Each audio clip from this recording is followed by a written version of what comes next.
Uh, is he ready tonight? Let's find out if he's ready. I am ready.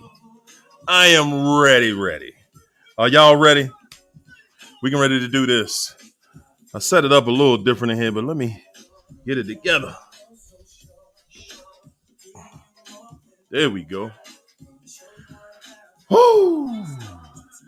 I don't have my monitor on. Listen to my monitor, so I'm gonna just take this one. What's good, China doll? Hey, what's going on? We about to see. Oh, yeah. We're about to see what's going on, ain't we? Yeah. Aren't we about to see? Yes, sir. Yes, indeed. Yes, indeed. Yes, indeed. Good people, the moment you've been waiting for. Yes. Yes. And we ain't going to make it long. So tonight, this is how we're going to do this. This is how we're going to do this, y'all. For any of y'all who want to ask a question, right? Because tonight it's going to just be an interview. The interview with me. China is interviewing me tonight, y'all. Yeah, we're going to talk about how I got here. Whew, boy. This journey right here. So, all right. If y'all want to ask a question, we're doing it with the super chat because trying to keep up with the regular the chat, that's not going to be possible. You know, and the super chat is, I mean, you can buy a super chat literally for $2. You know what I'm saying? $5, $10, whatever. You want to spend $100 tonight. There you go. But tonight we're gonna give it to you. Yeah. We're gonna give it to you tonight. All right, y'all see that? I only have my book in here. Y'all know I have a new book out. The Session with Hario. It's your turn to win. I'm gonna be drinking plenty of water tonight. Okay? But I'm not nervous. I'm ready for this. You dig? I'm ready for this. Okay. You know, we're gonna get, as a matter of fact, we're gonna cut this short, this intro. We're gonna get this thing started. So everybody who coming in the chat, again, of course you have to like and share the video, subscribe to the channel if you're not there already. Tonight we're gonna give you an inside look at the man behind the channel. Yeah. Behind the Facebook group. We're gonna get right to me. How do I know what I know? I love it. China, how you feeling? You ready for this tonight, China? I'm ready. Guys, again, if you want to ask a question, you know, we're going to go with the super chats, and we're going to probably do that at maybe about, I would say 30 to 45 minutes in, maybe somewhere around there. You dig? Okay. All right. So I do want to shout everybody out, you know, but tonight we're getting right to it. That's all. We're just getting right to it tonight. Yeah. Okay, guys. All right. Now, these are questions that, because we asked everyone about 2 weeks ago, maybe 3 weeks ago, to go into the Facebook group and say, you know, ask whatever questions you might want. You know, some people might just not even care. Who knows? Yeah. But some do. So tonight is the night you get to get it off your chest. And we put together the questions that people wanted to know, and we're going to go with it.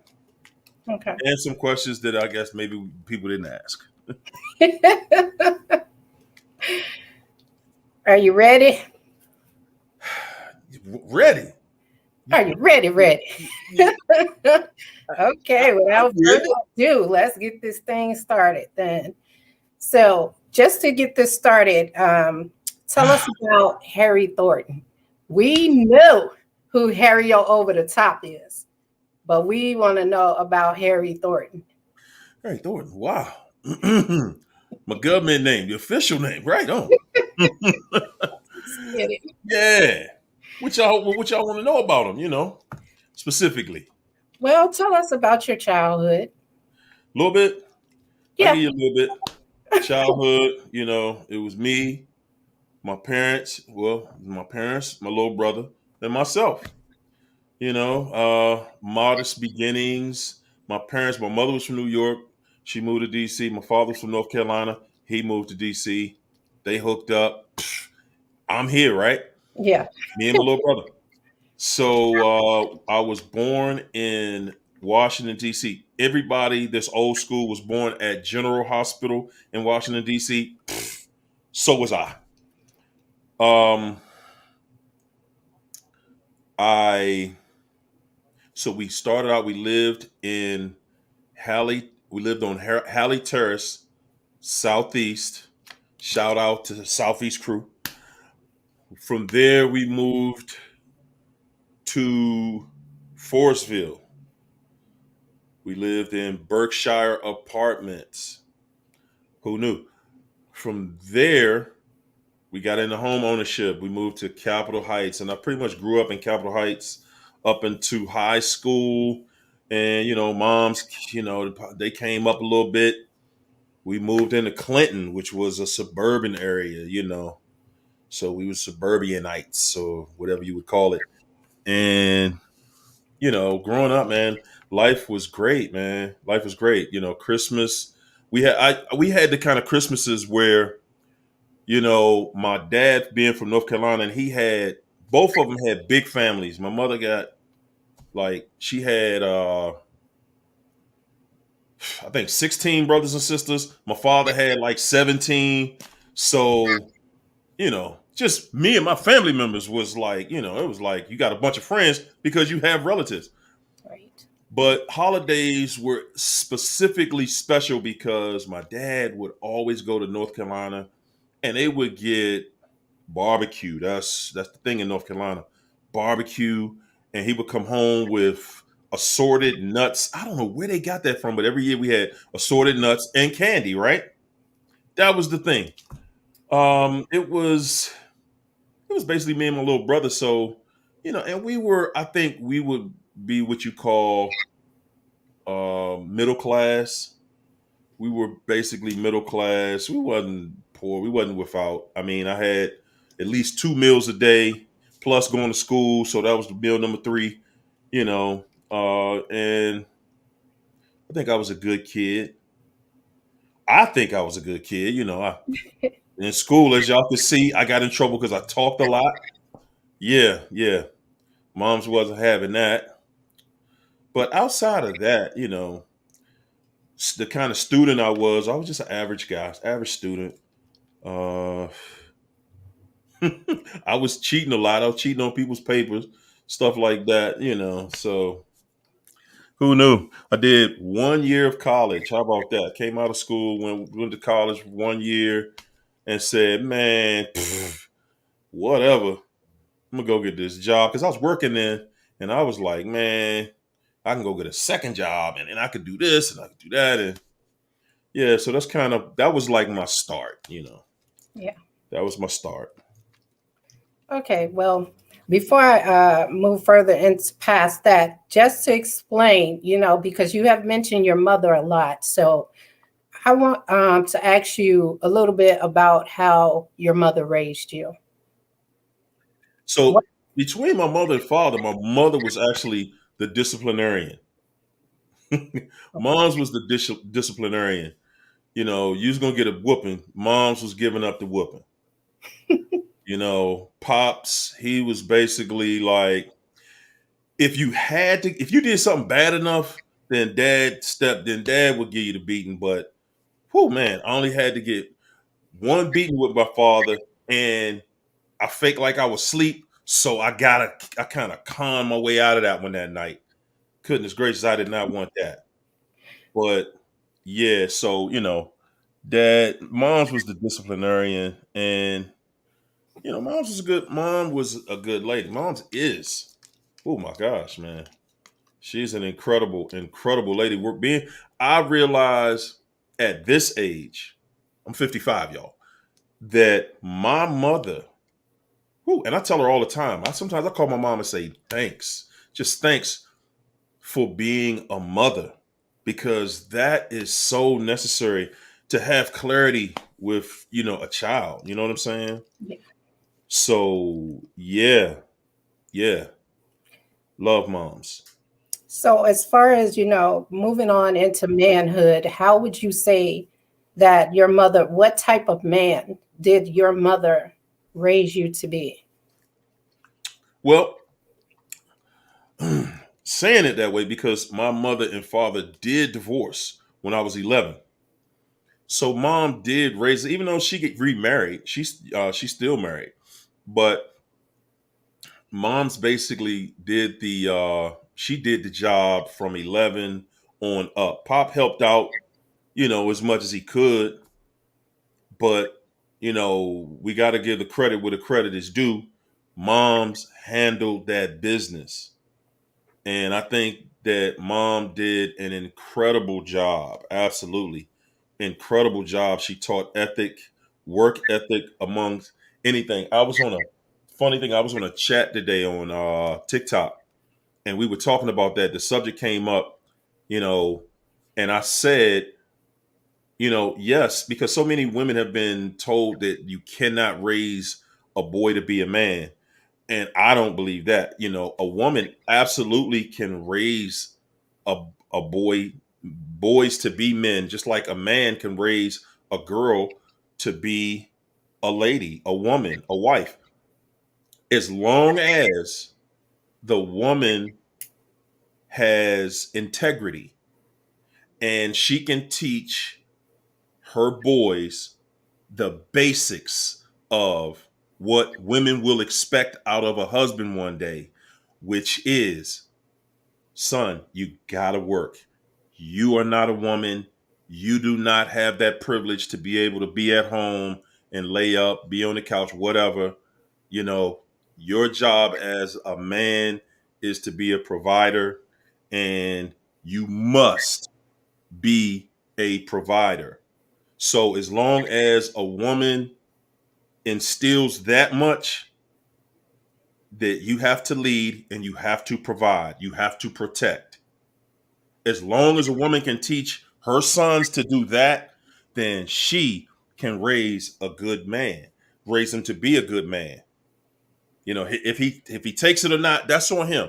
But as long as she instills that, and vice versa.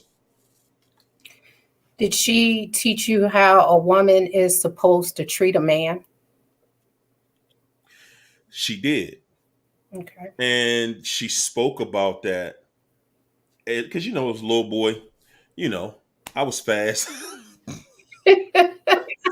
Oh my goodness. I had little girlfriends. And if my mother thought a little girl was fast, she wouldn't allow me to date the girl. She wouldn't allow me to even say that's my girlfriend. Mom's was like, I don't want that little fast little girl over my house no more. I don't want to see her, and I don't want to see you with her. And I bet not catch you over her house. So yeah. Yeah, mom's, there was a respect, back then that we just had for our parent, and I always had that a great amount of respect for my mother. Mom said it, that's what it was. Right. So, with that being said, and you know how a woman is supposed to treat a man, tell us, how did you get into your first narcissistic relationship? Okay, so let me start at the beginning. I was extremely hard-headed. Okay. So please, everyone, understand that. I'm the type that, I'm like, okay, we're gonna learn by trial and error here. Okay. Because I'm gonna try. And basically it was because I was young. I was young. I was 18 then. And I saw her body. I went right at it. Like, whoa, what is this? Yeah. So, and when you're led just by what you see, and back then I was 18 years old. I didn't know what narcissism was and, stuff like that. The most I think I knew back then was, some women play games. But I was always taught that that's the minority, not the majority, right? Right. Yeah. So, can you tell us what the love bombing was like in that relationship? Oh man, the love bombing was, she was telling me things that I had not heard before. I believed it. I believed it, of course. It was something nice about me, right? So, I mean, I believed it, and it wasn't anything that incredible. It was just, somebody giving me this attention that I had not received, and I just thought that this person had such a magnificent body, and that was basically it. Wow. Yeah, it was just that simple. You know, At least you're being honest. listen, I know what my weak spot was. Yeah. That was it. That was my Achilles heel. I mean, she had it. I wanted it. She gave it to me. It was one, two, three. I was all the way in. And I had my first child with her. I had my daughter with her. You know, That's I mean, somebody wanted to know, were you mirrored in that relationship? was I mirrored in the first one? Yes. Did she mirror me?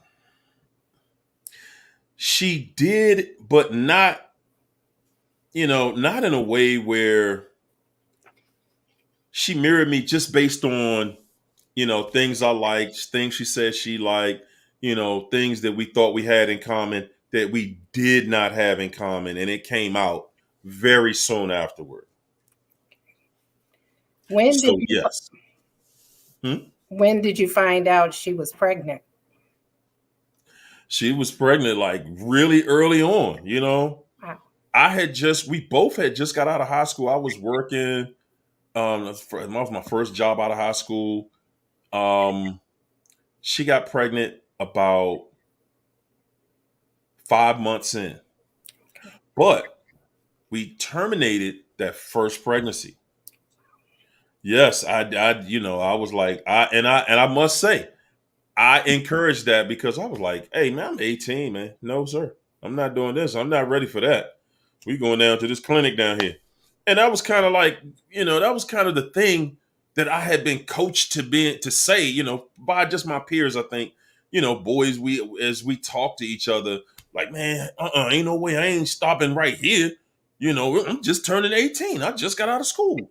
I'm just starting to see life, right? But I did not know I did not know what going to that clinic would make you feel like afterward. Oh my God, that was a life-changing experience for me. I would never do that again under any circumstance. I don't care what the circumstances had to be at that point. I just couldn't do it. I could not support anybody doing that. Great. Tell us about the second pregnancy. Well, that's when my daughter was born. Yes, indeed. Rest in peace. That's my girl. You know, um, when she was born, so this was about, she got pregnant again right away. Like, I think it was, first one was 5 months, the second one was like 7 months. So, I was like, okay, well, we having this one, you know. And the thing about it was, once I was all in with the relationship, it was like, because to be honest, when her and I met, I was dating her, but I, I was for the streets. Oh, I was dating, you know what I'm saying? It wasn't, and I was 18. I had a job. I had a job, full-time job, part-time job, and I had my own apartment. I had a nice car. So please, I was at the club every weekend, every other night. I was out there. I was 18. Not to say that you shouldn't be responsible at 18. But when she did have the child, I was looking to we got engaged. I asked her to marry me. I was like, hey, we're going to do this the right way. And, I got an engagement ring. She said yes at the time. So we were engaged, and, she had the baby. She moved in with me. I thought everything was going fine. I thought everything was going smooth.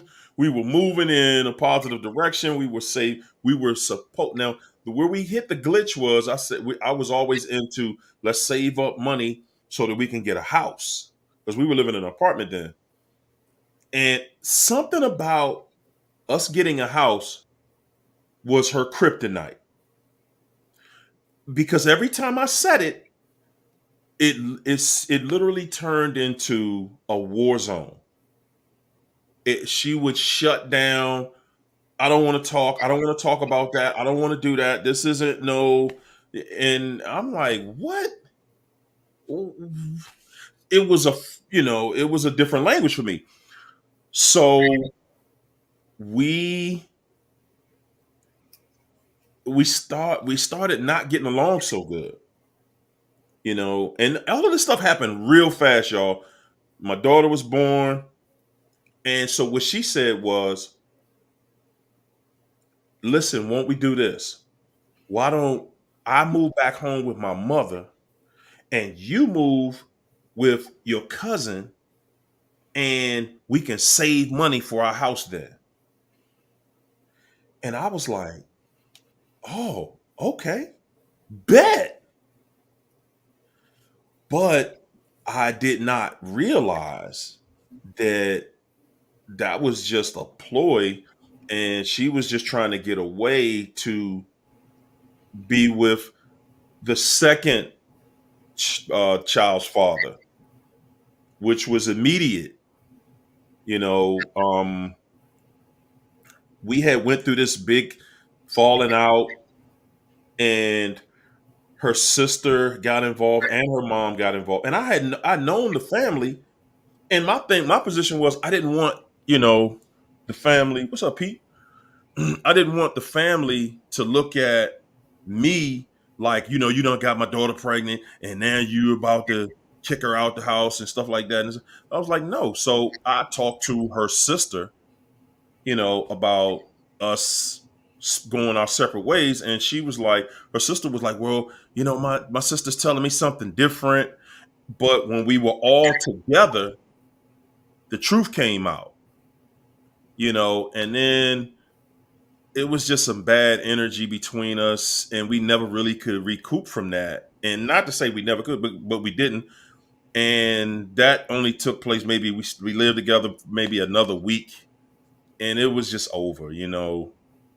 I didn't understand it at the time. Again, I was 18, just turning 19. So I just turned 19, and we had a child, and we got this responsibility, blah blah blah.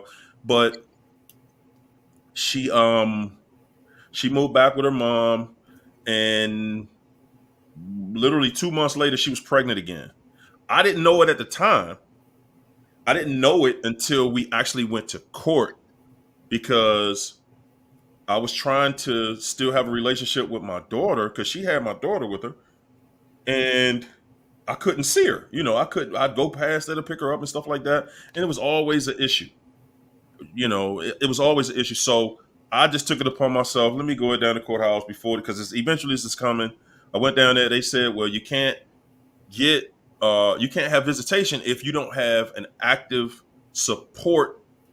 What is it called? A support order in place. So we went down there, did the child support, did all this and doing that, just so I could get visitation. Still fought for visitation for the next 18 years, because it still was whenever she felt like letting her go. But that in itself was just a crazy merry-go-round. But I think, to answer the question, yeah, so she had gotten pregnant. I found out when we went to court for child support, she was 6 months. No, she was 8 months pregnant, and she was out on maternity leave at her job. I called her job to talk to tell her something about when we were going to court. And she was and they told me, her job told me, oh, but she's out on maternity leave. I was like, maternity leave? Like, wow. Okay. And that's how I found out. So Her can you daughter, her second child, and my daughter are actually the same age. They're not a whole year apart. were you still out seeing other people during the engagement and when she moved in? No, absolutely not. So you were ready to settle down and just be a family at the age of 18. I was a family man. I was all in. I was family, team family. Got the engagement ring. We got our little seed over here. We about to be this happy little family. Yeah. Yeah. I had the dream. I was living the dream. So tell us about the court battle. You talked a little bit about, trying to get visitation and doing child support. As we have heard you mention this story before, we know that's not where it ends. So tell us about the court battle. It was an absolute battle. You know, it was an absolute battle. It was 18 years of going to court at least 3 times a year. Twice a year for raises in child support. I would say it more than 3 times a year because I was back and forth about my visitation at least once or twice a year. So it was always that was just how that was. And all of those years I was battling for custody and just the right to have a relationship with my daughter. Yeah. But, again, her mom, because when you don't see how they're living, you don't know. We just assume. I did not know that, right after her second child, she had a couple more and she just kept kicking children out. But what I did find out later was that my daughter was the only one that did not live with them. So that's when I started fighting for custody.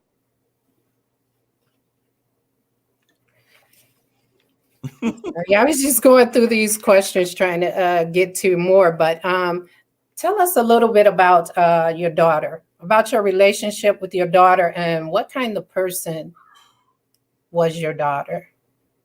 She was good people.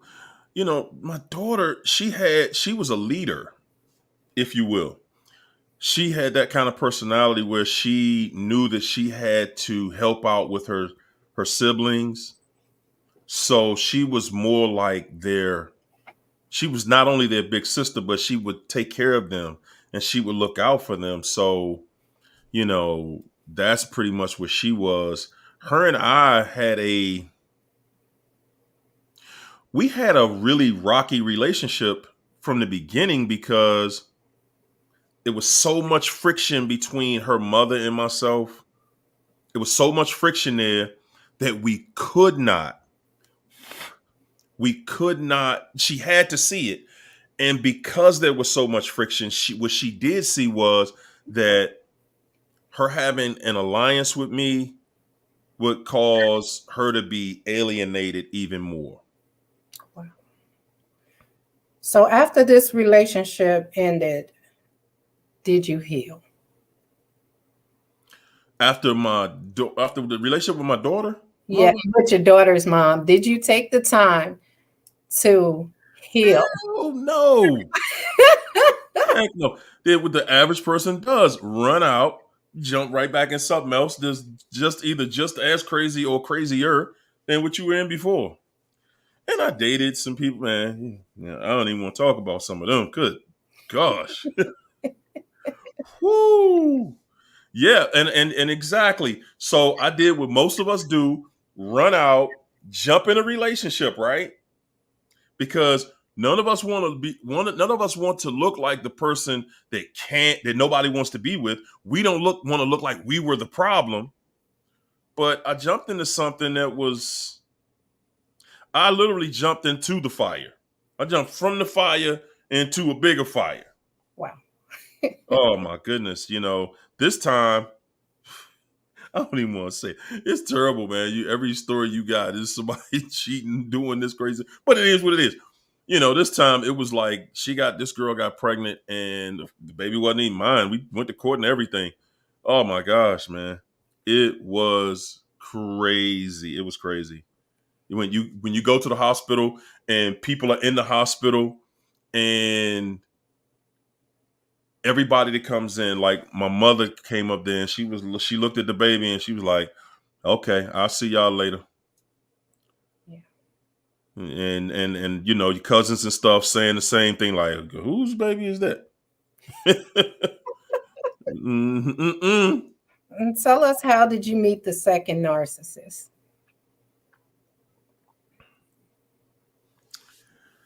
I was I'm jack of all trades too, right? At one time I was a barber, and I was working in a barber shop part time, working another job full time, and she came into the barber shop with the oldest son to get his hair cut. And I cut his hair. She brought him to me so I can cut his hair. I cut his hair.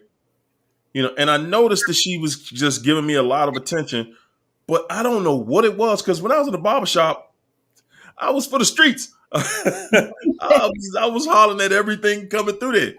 All the mothers, I was in the hood, and all the mothers bring their kids to the barbershop to get a haircut. I was like, man, life was good. And she came through, and she kept coming through. I think I finally talked to her maybe the third or fourth time she came through. And she made a point of it that this time we're going to exchange information. I don't know what it was, because I was attracted to her. Don't get it twisted. I don't know what it was, but for some reason, I would not talk to her. And I cannot explain what it was. When we actually exchanged numbers and everything, I remember this surreal feeling when I left the barbershop that day. I was happy, but it was just a funny feeling. And and to this day, I still can't really explain what that feeling was. I'm thinking that it was something saying, don't do it. Don't do it. Don't do it. Leave it alone. That's what it must have been. But I wasn't doing that. No. So how was the love bombing in that situation? Man, so the love bomb in that one was intense. Okay. It was you meeting somebody new, right? And she's attractive. And this attractive person is saying things to you, doing things. The one thing that she did, I'm gonna tell you, this is the one thing that she did that really made me feel some type of way. And that was when we would go somewhere, we would be driving. I'm always listening to some music. I'm a music person. I love some good music. And she would always reach over to the driver's seat and just rub my neck. And to me, that was gold. That was gold. She would just rub my neck, and that was it. I was like, oh wow, she playing with my hair, running her fingers through my hair. So yeah. I know it ain't a big love bomb to everybody else. It was big to me. How long did that last? And when did you start noticing red flags in that relationship? How long did it last? Lasted maybe about, I think that kind of stuff lasted maybe about 3-4 months, something like that. Okay. And what was the second question again? Oh my God. I said, how long did it last? And God, what did I say? Because I'm reading over here and trying to think, and then I just had to kick somebody out. So no. what I want to say is, did you endure abuse from her while she was pregnant? Good God. um, while she was pregnant. We already to that? Yeah, because before I move further into the relationship, a lot of people, I'm just, asking these questions that people wanted to know, but I'm going to go back. Mm-hmm. And so. Okay. So, yeah. So how long or did she act while she was pregnant? So while she was pregnant, it was crazy. It was a war going on while she was pregnant. Okay. It was a war going on. The first time she got pregnant, as y'all can see, I get you pregnant. Lord. the first time she got pregnant, it was like it was just a war zone, man. It was total pandemonium. I ain't never seen this in my life. I had not seen. So I think that was the question you asked. Like, Red flags. when did I start seeing red flags? I think I started seeing red flags like the third day we were talking on the phone. Maybe Wow. the second day.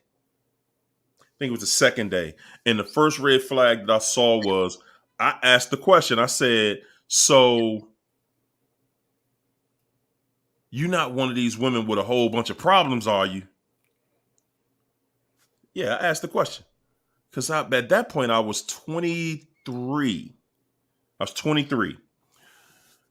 And she hesitated to answer, like, huh?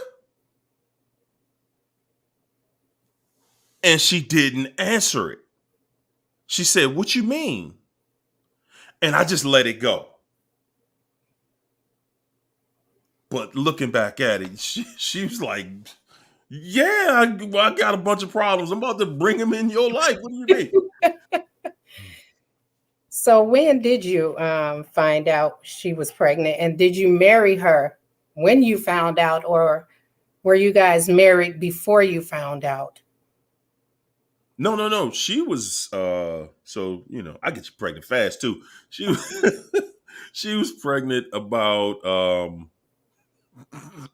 it's terrible. I feel like we're talking about a pregnancy thing here. I think she got pregnant maybe about maybe about I say about 3-4 months in, same time, about 3 or 4 months in, something like that, So it was Yeah. during the love bombing stage. Yeah. It was that intense. Hey, when you get in, it's all about I'm all in. Yeah. Everything was moving real fast. But being that young, and going through the first relationship that you went through and you knew you wasn't ready, why did you just I decide didn't know I wasn't ready. I you were was still? I was 23. I was 5 years older than the other one. It's still running around here like I knew everything. Please. Okay, so you felt like you were ready, but you say you saw like red flags like during the third conversation that you had with her. What were those red flags? Well, that was just one of them. Asking that question, and other red flags that I noticed was, that her phone was always ringing. While we were talking, it's just constant. You know what I'm saying? And back then, we didn't have the telemarketers calling like we do now. You know what I mean? And that phone was ringing. So I could tell she got lots of attention, and yeah. So when did the abuse start? When did the abuse start? Yeah. Would be more specific? The Like abuse. like usually when you're being abused by a narcissist, it starts with the little digs because now they no longer see you as perfect. So when would you say everything started going downhill and the abuse started? Whoo, boy, it was fast. I think maybe about 2 weeks in. Whoa. Wow. Don't judge me. Don't y'all start judging me in here. Yeah, within the first 2 weeks, because I remember one day, her son was, the oldest boy, he was playing. I was sitting in the living room looking at the paper or TV or something, and she was on the phone. And he had his little juice cup because he was only 2 then. And he came over to me and he threw his juice on me. And I was like, hey, get your son, man, get your boy. And, you know, she was like, this his house. You're gonna be the one to leave. If anything, you can go. And I was like, I'm just saying, get him. He over, but say less. Let me go. And I left. And the next day, she called me like nothing ever happened. Wow. And yeah, not that it was her, because I saw what happened. I was there for what happened and what was said, and I acted the same way when she called me, like nothing happened. You not coming over? Yeah, I'll be over there. Yeah, pretty much just like that. How bad would you say things got? How bad? Yeah. Not in before marriage. It was bad. It was a lot. It was all disrespect. So why It marry was her? all disrespect. Why, Huh? why get married? She was pregnant. She was pregnant, and she asked me to get married. So this is how it was. She was pregnant. I'm running the street. I'm acting a fool. I'm doing a whole bunch of stuff I'm not supposed to be doing, but I still have character. I still have integrity to a level where I'm not just going to impregnate you and leave you here and act like, you know, I don't know that I have a child out here. I would never do that to my own. So I I remember one day I told her, I was like, you saying this about marriage, and she wanted to be married because she already had one kid, and she didn't want to look like, and back then, and I was like 3.5, almost 4 years older than her. So I'm 23, she's 19. And she's like, I got one kid. I ain't about to have no 2 kids at 19, just turning 20. She just turned 20 when we met. And she's like, I'm not about to have 2 kids out here by 2 different baby fathers, and I'm not married. And I was like, but man, you're not ready to be married to nobody. At least not to me. So, and she, so that was kind of like a big deal to her. And I remember going to her one day, and I wasn't going to propose, but I had a ring. I said, see, I'm just showing you this to say I'm serious. When you get it together, we're going to get married. But right now, you're not. I'm saying this as a 23-year-old. That's how crazy it was. Because, at 23, you pretty much can deal with some craziness. But, so she started crying and hit me with the gas face and all of this stuff. And she turned it around and got on one knee and asked me to marry her. So I'm thinking, whoa, I didn't come over here prepared for that, right? But hey, my mentality was, if you're asking me, then you must be ready. Then marriage is something that you're not going to play with. So there you have it. That's how So, we got there. as we know, they usually change once they lock you down like that. Can you tell us some of the events that took place once you guys were married and she had you locked in? Like, far as the abuse and the accusations, can you explain to us some of that stuff that took place?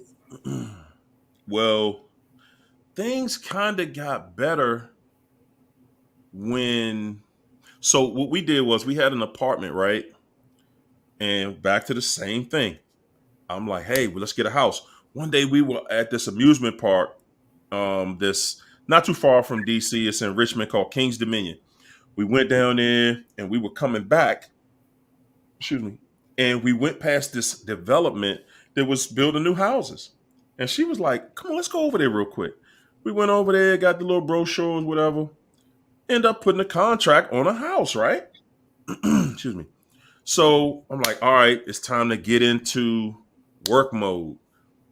Okay, we got to come up with this down payment and we got to do this and we got to do that. So we broke our lease with the apartment. Well, we didn't break the lease because we only had like 2 months left anyway.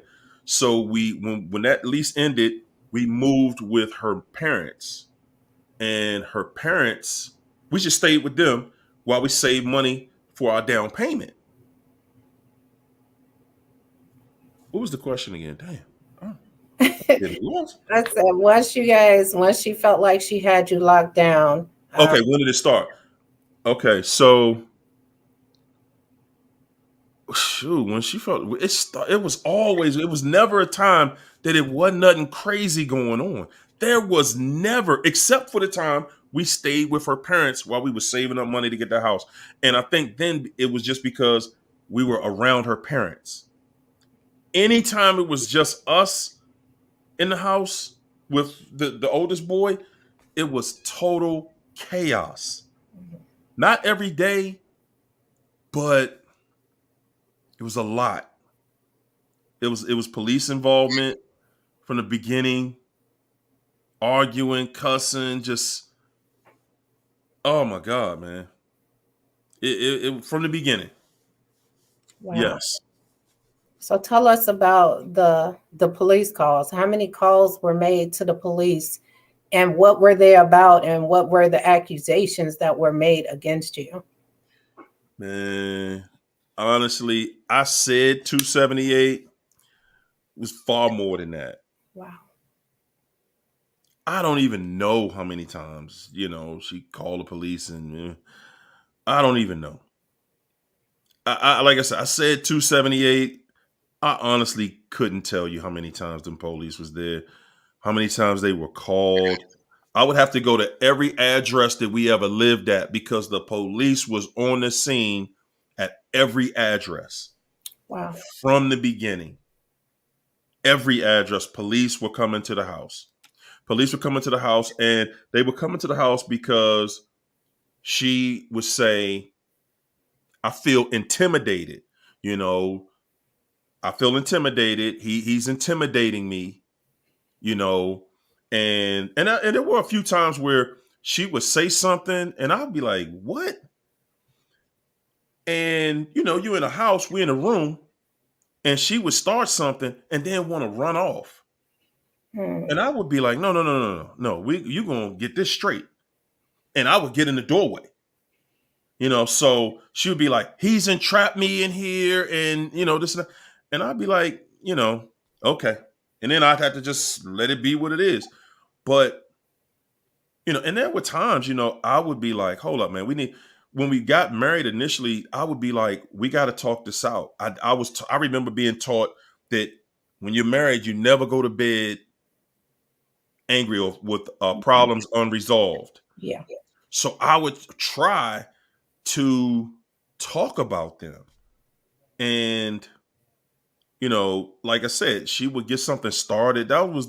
She was famous for that. Just that gaslighting, getting it started. She know how to get it lit up. And I mean, it would be 10,000 degrees in there. And then she just shut down. She ain't got nothing else to say. "I got you going. Now, I'm waiting for you to make a mistake." But you know what? I think we skipped one part and I just forgot it. Good gracious. Let's keep going. Somebody wants to know, was her parents a narc? Well, because I'm pretty sure she is going to see this and might be watching now. I don't want to say that. Okay. But usually to be as toxic as that person was, yeah, definitely. Definitely. It is what it is. Yes. Absolutely. Do Yeah, you she came from a toxic background, no question. do you believe when she called the police as much as she did that she wanted the police to eventually unalive you? Absolutely. She wanted to either provoke me. She tried to provoke me into a physical altercation because then, she could say, "Well, see, he's physically abusive, so that's why I always had a police over here." And I guess that I kind of knew that. So I guess instinct. I don't know, but I think that she was banking on at some point somebody gonna come over here and put a bullet in you. If I get these dudes over here enough, and she would talk to them, she would befriend one of them or two of them or any one of them that she could. Mm. Oh, no question. She made it clear what her game was about. A lot of them would come to talk to me and tell me afterward, yeah, she tried to get information out of me, how to do this to you, how she could do that to you, and so forth and so on. So they saw the game, but they talk, they see this all the time.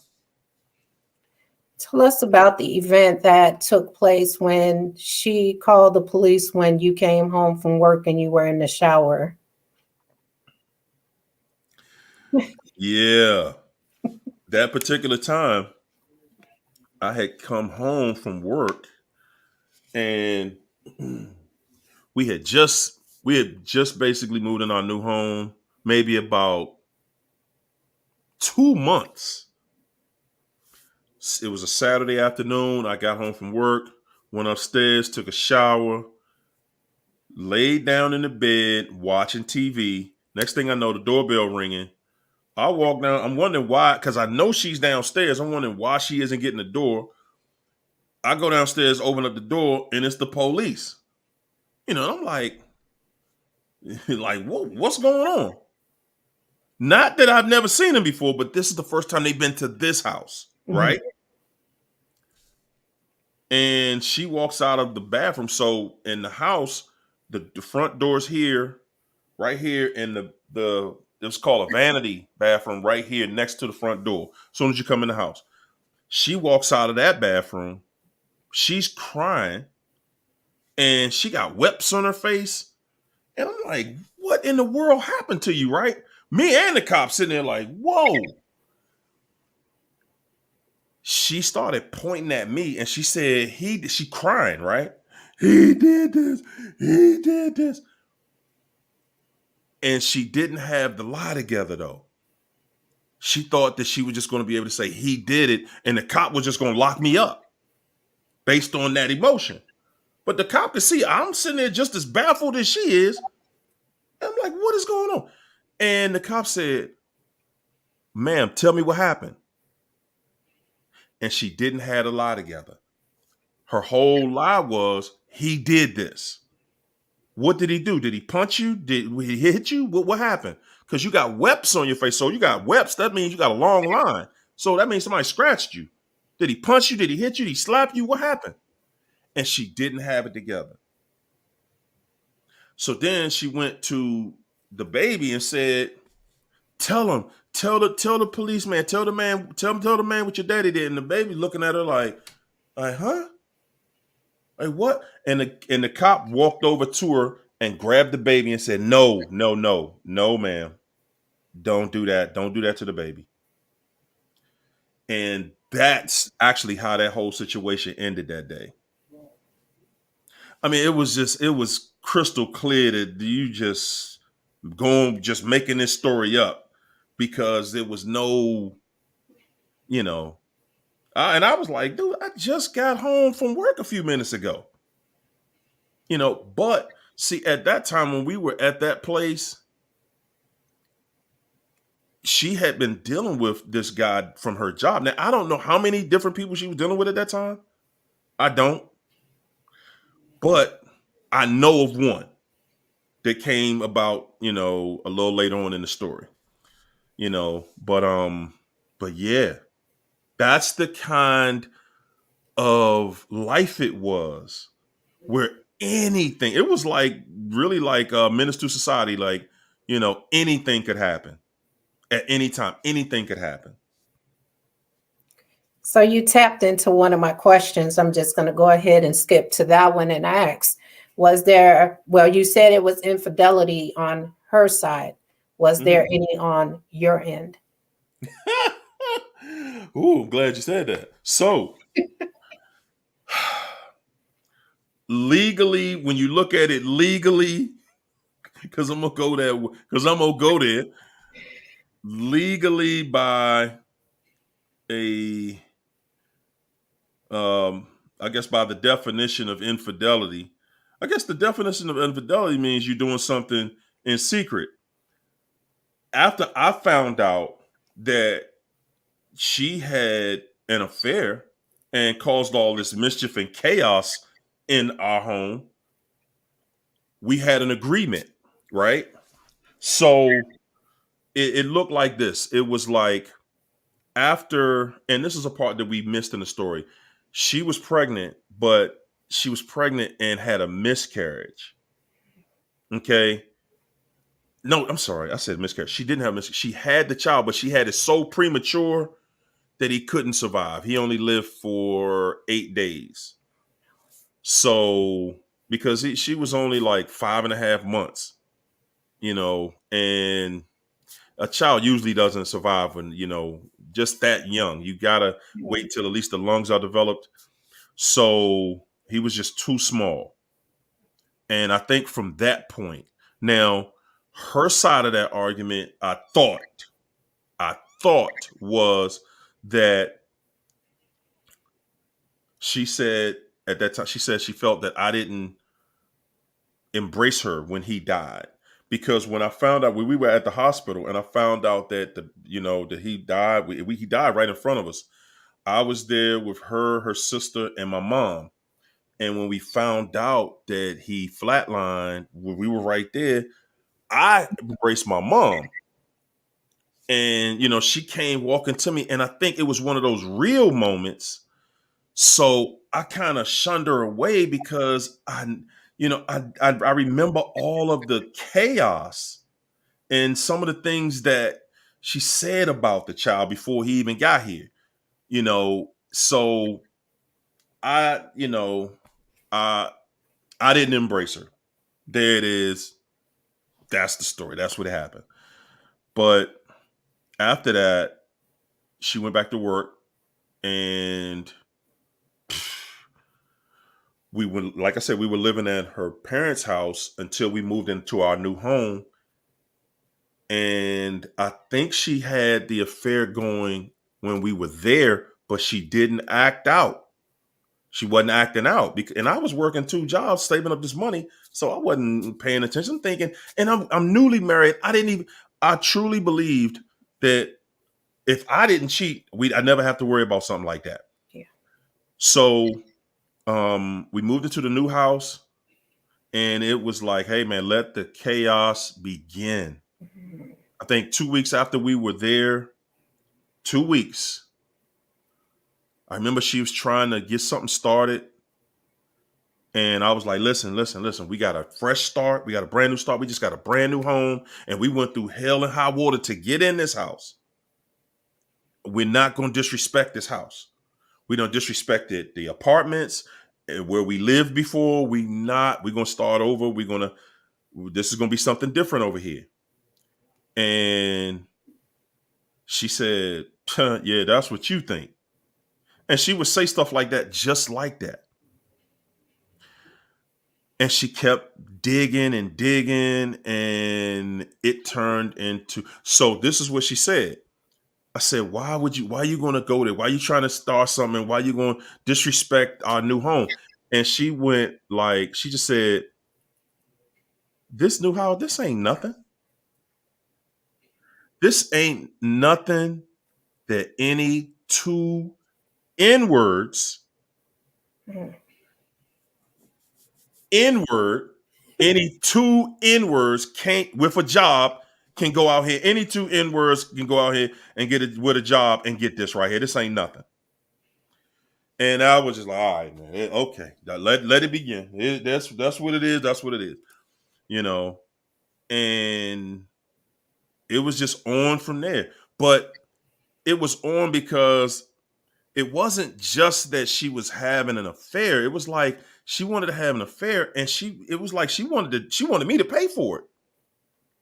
She wanted me to pay for it. So it was like she would call the police, come home, start fights, come home, and this is how she started.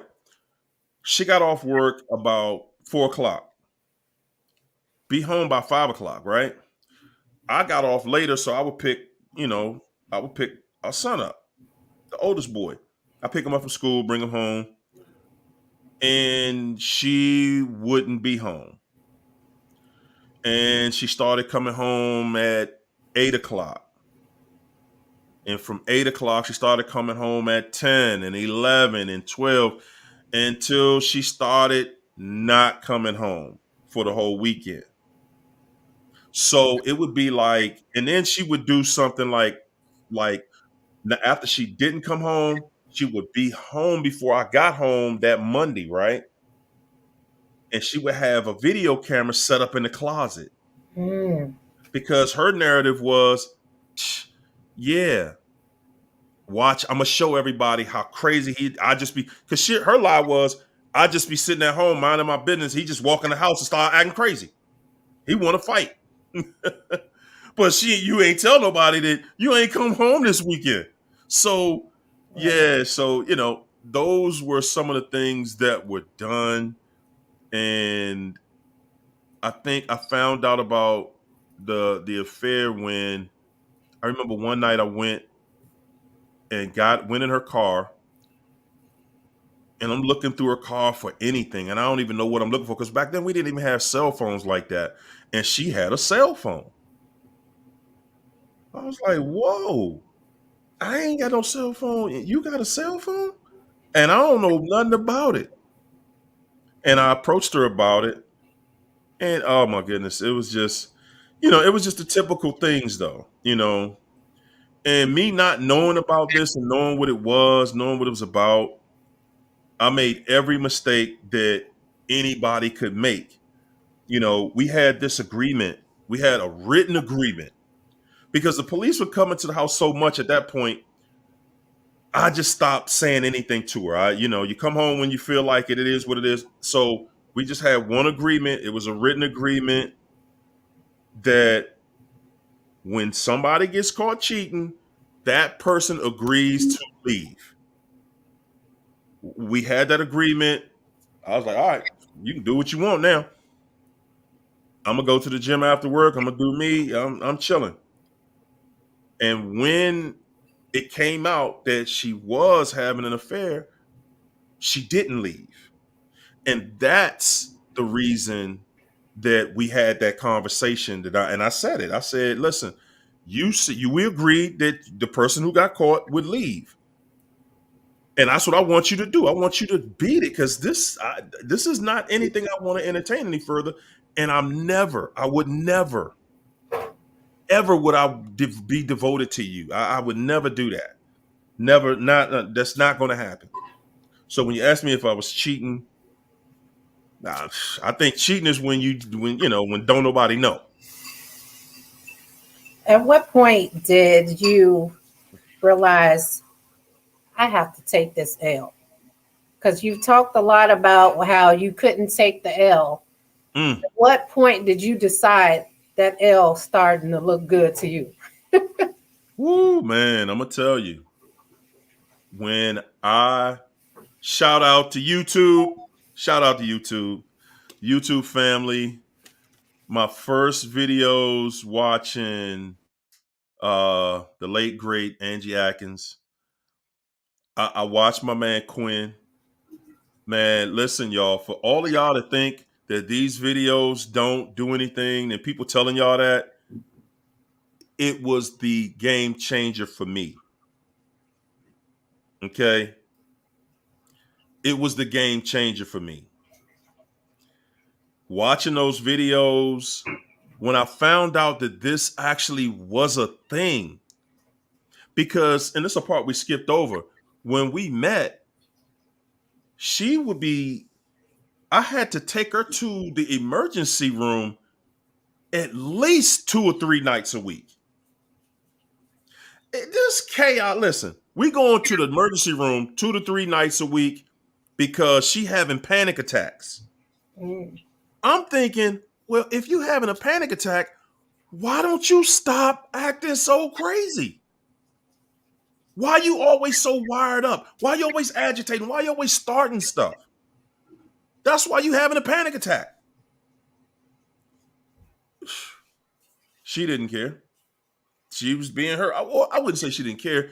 Maybe that's part of having a panic attack. It just make you act like that. I don't know. I don't know. But from going to the emergency room to coming back home or wherever we at and just having crazy arguments all the time, I thought that she was just that damaged. She was so damaged that that's why she acted like that. And then when she hit you with those tears, I'm believing it. I'm all in. I'm like, okay. I'm feeling sorry for her. What happened to her arm? Said, what happened to the arm? Oh, man. So everybody knows, not everybody, some people don't. Her arm got broken in the door of our old house. And it was a tussle between, well, it wasn't really a tussle. I had my son in a full Nelson, that's a wrestling move, where I got my arms wrapped around his arm up under his shoulders, and I'm holding him like this, up against me. His back is towards me. And, because he's trying to run out the house. He's 18 and he doing some stuff he ain't supposed to be doing. Okay. So, I'm dealing with this guy, and we were in the house that we had then. We had a laundry room that was in between the garage going this way and the kitchen going this way. So he's trying to run out the garage, and we're right at the door of the garage, which is pointed this way. Now, the garage door is this way. The kitchen door is this way. I pull him back, and he picks his feet up off the ground, and he kicks the front door right here to the garage and jumps into the kitchen door. As he's moving to the left, she sticks her arm through the door, and he stomps it, and her arm snaps. Good God. It was an accident, but at that point, everything just stopped. I let him go, and I was like, uh-oh. Let me take her to the hospital. We go to the hospital. We go down to Georgetown Hospital, and I'm right there, with her. She goes in, they wrap her up, take her statement, because you have to make a statement when you got a broken bone or you go in the hospital, you get some stitches or something like that. You got to make a statement. It's a police officer right there in the emergency room just for stuff like that, for gunshot victims, stab victims, stuff like that. It's a police officer right there. So you got to make a medical report. You got to tell the doctor what happened. Now, she actually she wasn't truthful about what she told the doctor. Why? I don't know. But she told the doctor she fell down the stairs. Said she was running down the stairs to stop us from fighting, and she fell. I don't know why she did that.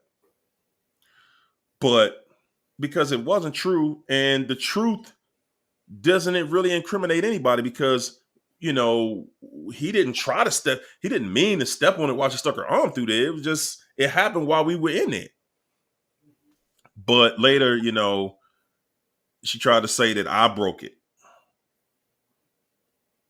you know, and it's like, come on, man, get real, man.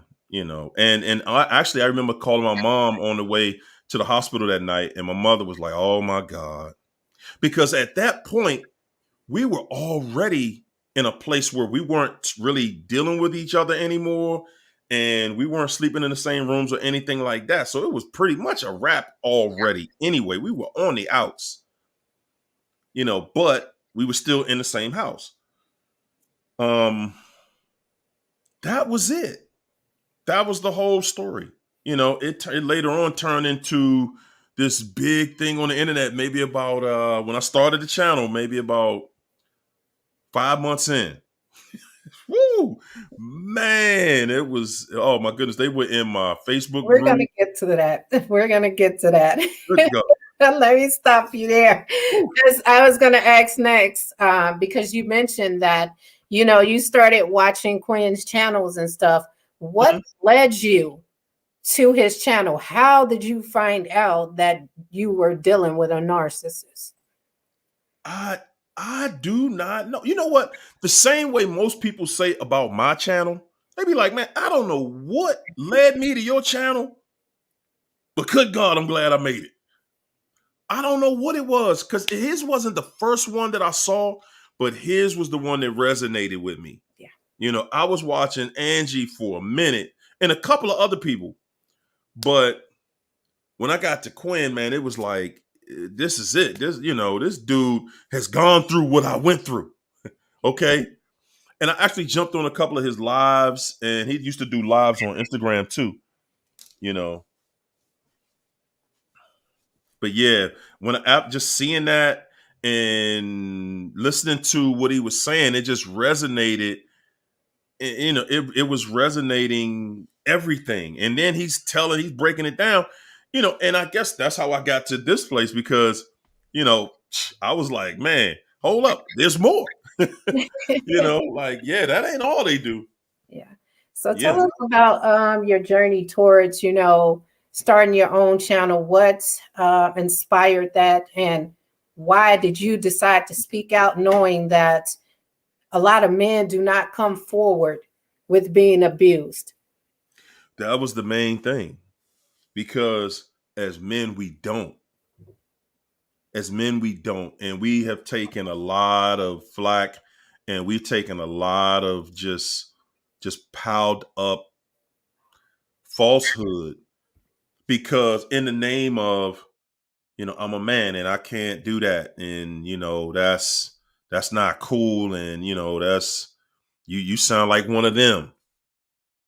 You all here on the internet and that's the problem because it's like it gives you when you can't be transparent about what's going on out here. People want to make you look like something's wrong with you, like you weak, or like, oh, you just can't control your woman or something like. And it's like, no, that's not it. We got a different species out here, and she had already started the smear campaign with everybody. So Yeah. but the thing, and another thing was, I had so much experience. I had seen this. I dealt with it for 25 years, and I know without any doubt, it doesn't change. It doesn't get better. Yeah. It doesn't. I've seen it on from a young level, mid age to the elderly.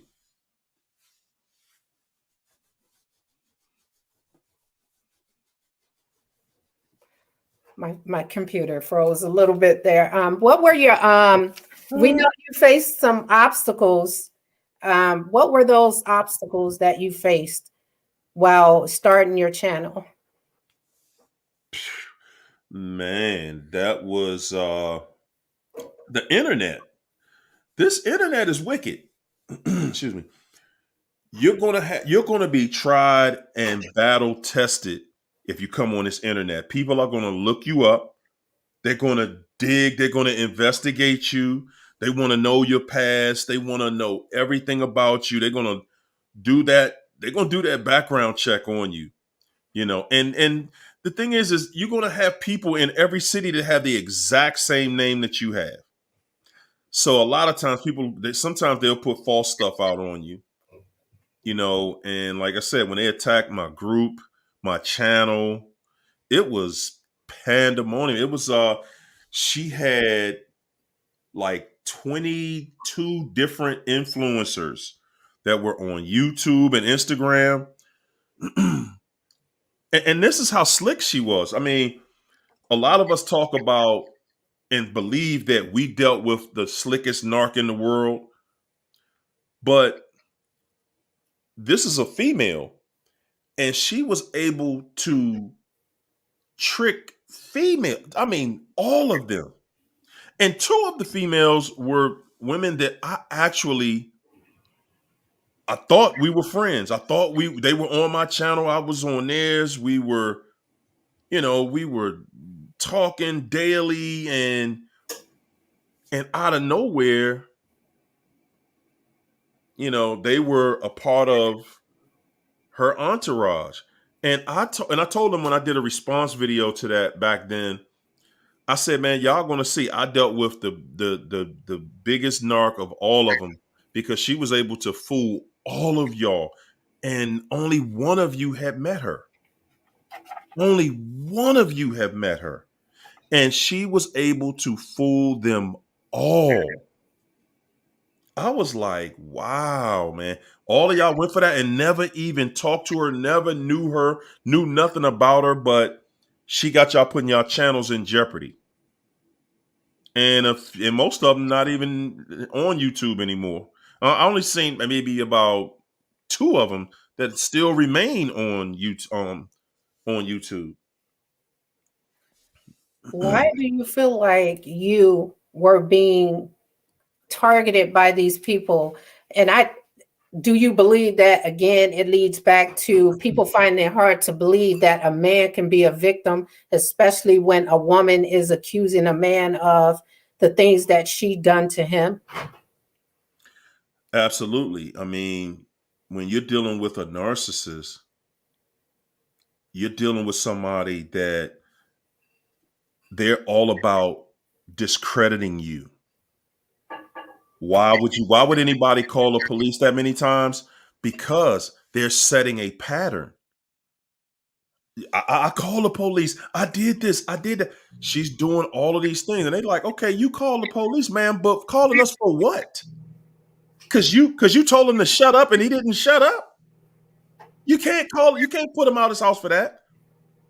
And now that I remember this part, excuse me, she was trying to get a protective order. That's what it was. See, if you can get a protective order, you can get somebody kicked out of their house for, I think, up to 2 years, or at least for 1 year.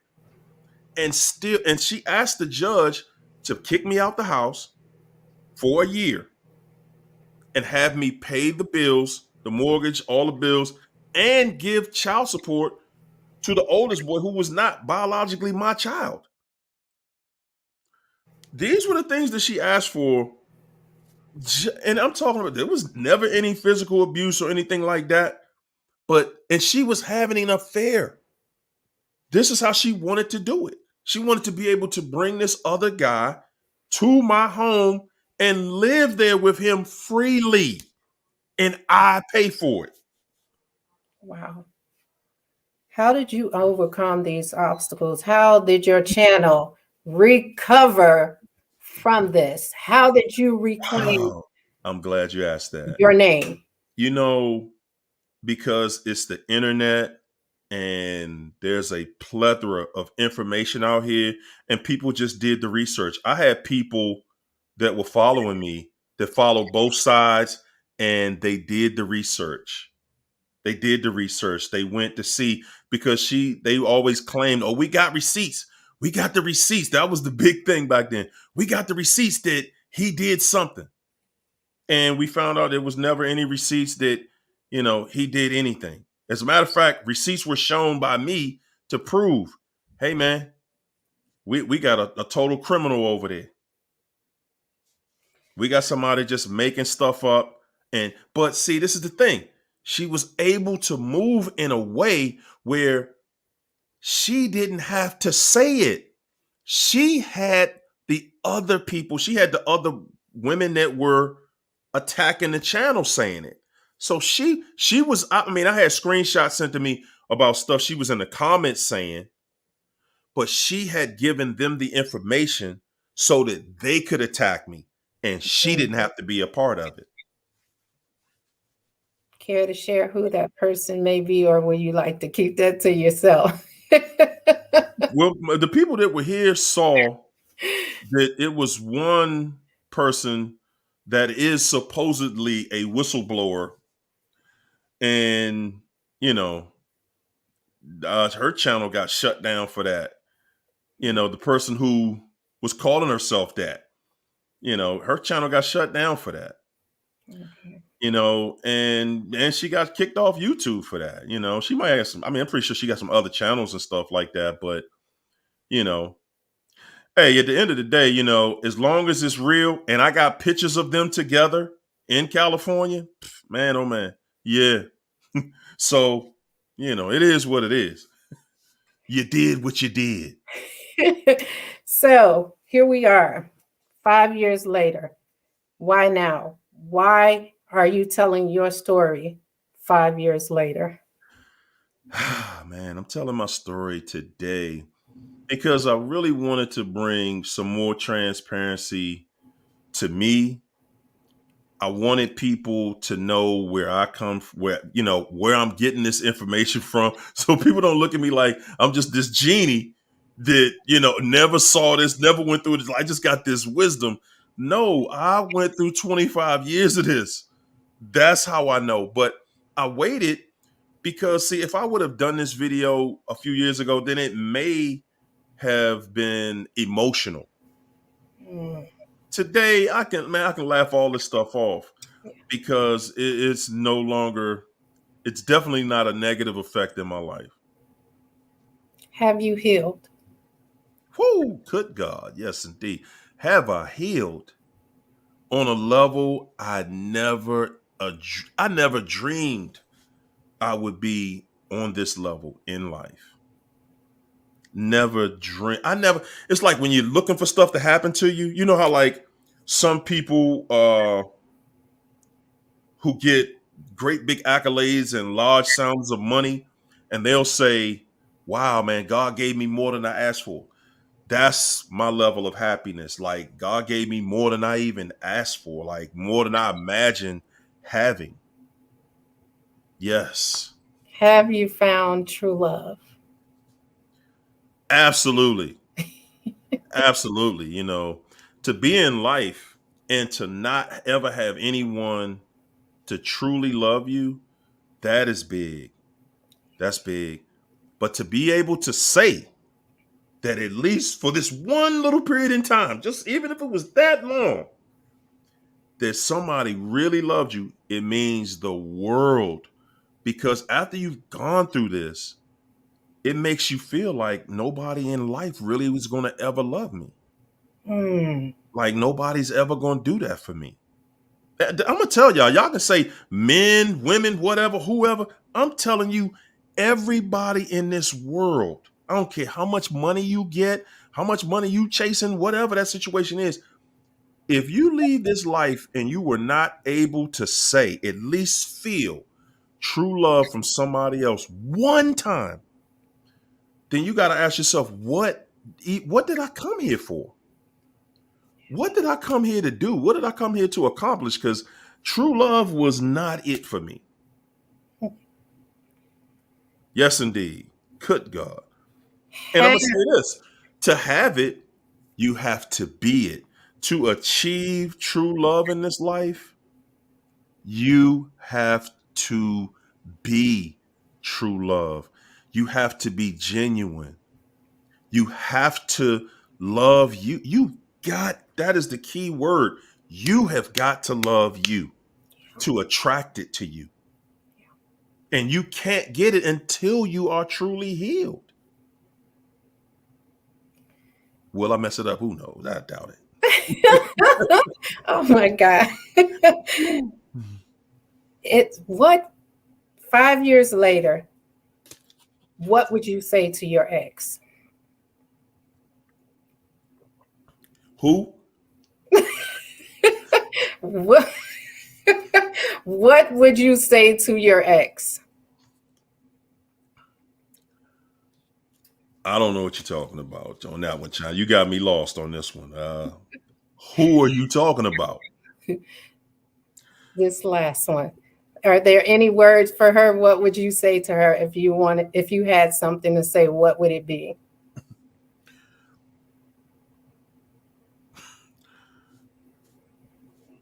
What if I had anything to say? What would it be? Yeah.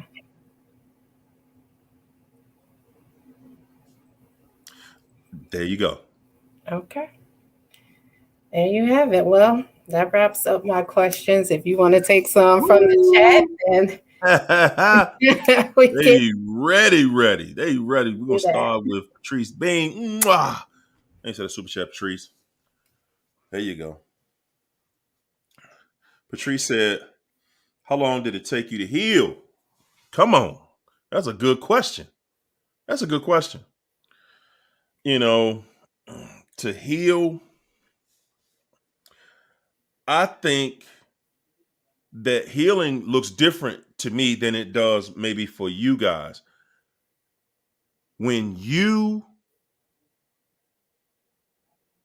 no longer want to be tied to that person or talk to that person or deal with that person, that's when you're healed. Yeah.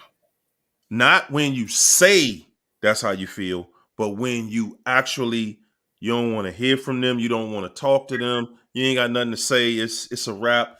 That's when you're healed. Okay, all the other stuff is semantics. You're gonna still think about the person. If you were there long enough, you're still gonna think about them from time to time, not in a romantic way, but just a daily life. You remember those things. Yeah, I think we be looking for some miracle stuff sometimes. Like I want that erased totally from my mind. It doesn't happen that way. Before you get to this one, I want to ask you, in the process of all that healing, Mm-hmm. do you feel like you have accountability in all of this? That's what healing.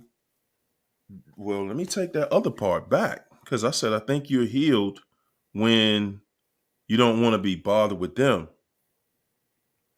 Okay, so the pain will stop when you take accountability.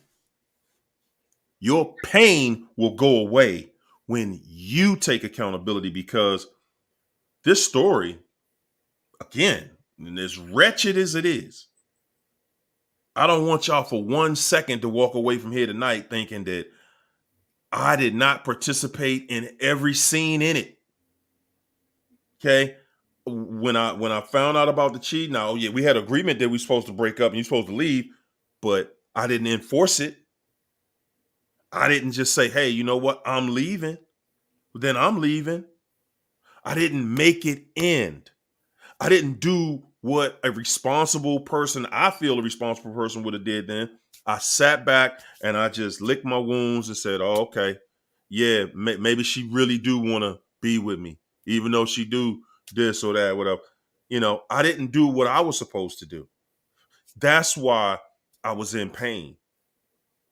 The day that I woke up and said, man, that was your fault. You decided you was walking in that trash with her. You was the one that decided with all that disrespect, you going to still try to have a conversation with her. You did that. I had to look in the mirror at me, at Harry. Dude, you going along with it? She does not have a gun to your head. She is not threatening you. She is not forcing you to be with her. Y'all want the pain to stop? Man, tell the truth. Get in that mirror and tell the truth to the person in the mirror, because the biggest betrayal in all of this was me betraying myself. That wasn't me. I knew better than that. I knew better than to be with something like that. And yet I'm gonna make it right. You ain't making somebody else right. I don't care who you think you are. You're not. And we do it sometimes because we don't want to do the work. Because we don't want to suffer that pain. Well, you're going to suffer it one day anyway. You might as well get it taken care of now. Yeah. Yeah. Accountability. Man, I take responsibility for every call that was made to the police, that was ran to the court. Every time I had to go to the court, I blame me for every call after that first call. Because after the first time, I should have been gone. She should have been cut right there. I continued to, I go, oh, here go my neck again. Put this on the chopping block. Here you go. Here's my back. Stab it. Here you go. I had control over that. I had total control over all it because I could have easily went to, I already had a lawyer back then. We were in court so much, guys. We were in court so much. I had an attorney while we were still together in the first house. Wow. Because we had to go to court all the time. Yeah, so no, every time after the first time, it was my fault. It was my fault. All the police visits, and it was some horrible police visits, I'm gonna tell you the worst police visit that we had, the most touching, we'll call it, the most sensitive police visit that we had was one day. The police was over there, and one of them came in the house to talk to her. The other one told me to come outside and talk to me. Young cat too, right? And I was young. I was 23. This guy saying, bro, what is going on? Y'all got this big, beautiful home. Both of y'all young. He's like, dude, you're 23 years old, man. You got this big, beautiful home. Bro, why y'all can't get along? He said, man, do you know I count before I came over here? He said, man, I did the research on y'all. How many times we done been to your house? He said, dude, we've been in your house 39 times in the last 3 months. 3 months is 90 days. Almost 40 of those days, the police have been to our house. I literally broke down in tears when he said that. Wow. I literally broke down in tears because I realize now that I was trying to force a dream. I was trying to force my dream on somebody. That wasn't her dream. That wasn't what she wanted. And I'm sitting here making her look like this monster because she don't want to be with me. You know what I'm saying? So, and I'm not accepting the truth. Yeah, she comes back begging, please don't leave me. Please don't do this. Please that. All of this stuff. I mean, begging. Y'all saw The Color Purple when Celie was begging. What was their name? What was his name? Mister. Can her sister stay? I've seen all of that from her, and I'm saying, whatever I allowed myself to continue to go through, it was my fault. It was totally my fault because I knew better. I was raised better than that, and I knew better than that. I knew that this was bad, and I saw, man. There was a time I think I knew that any person she's with, they gonna be in hell. It ain't nothing good to be had with that person.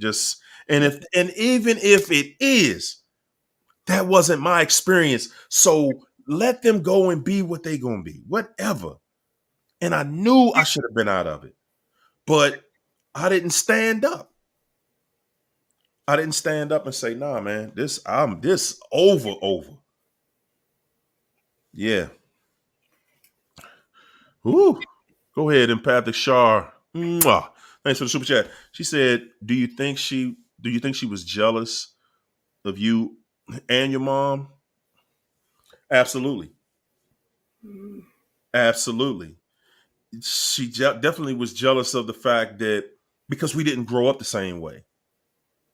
You know, her victim, she had a victim story about just, tragic and chaos and brutality.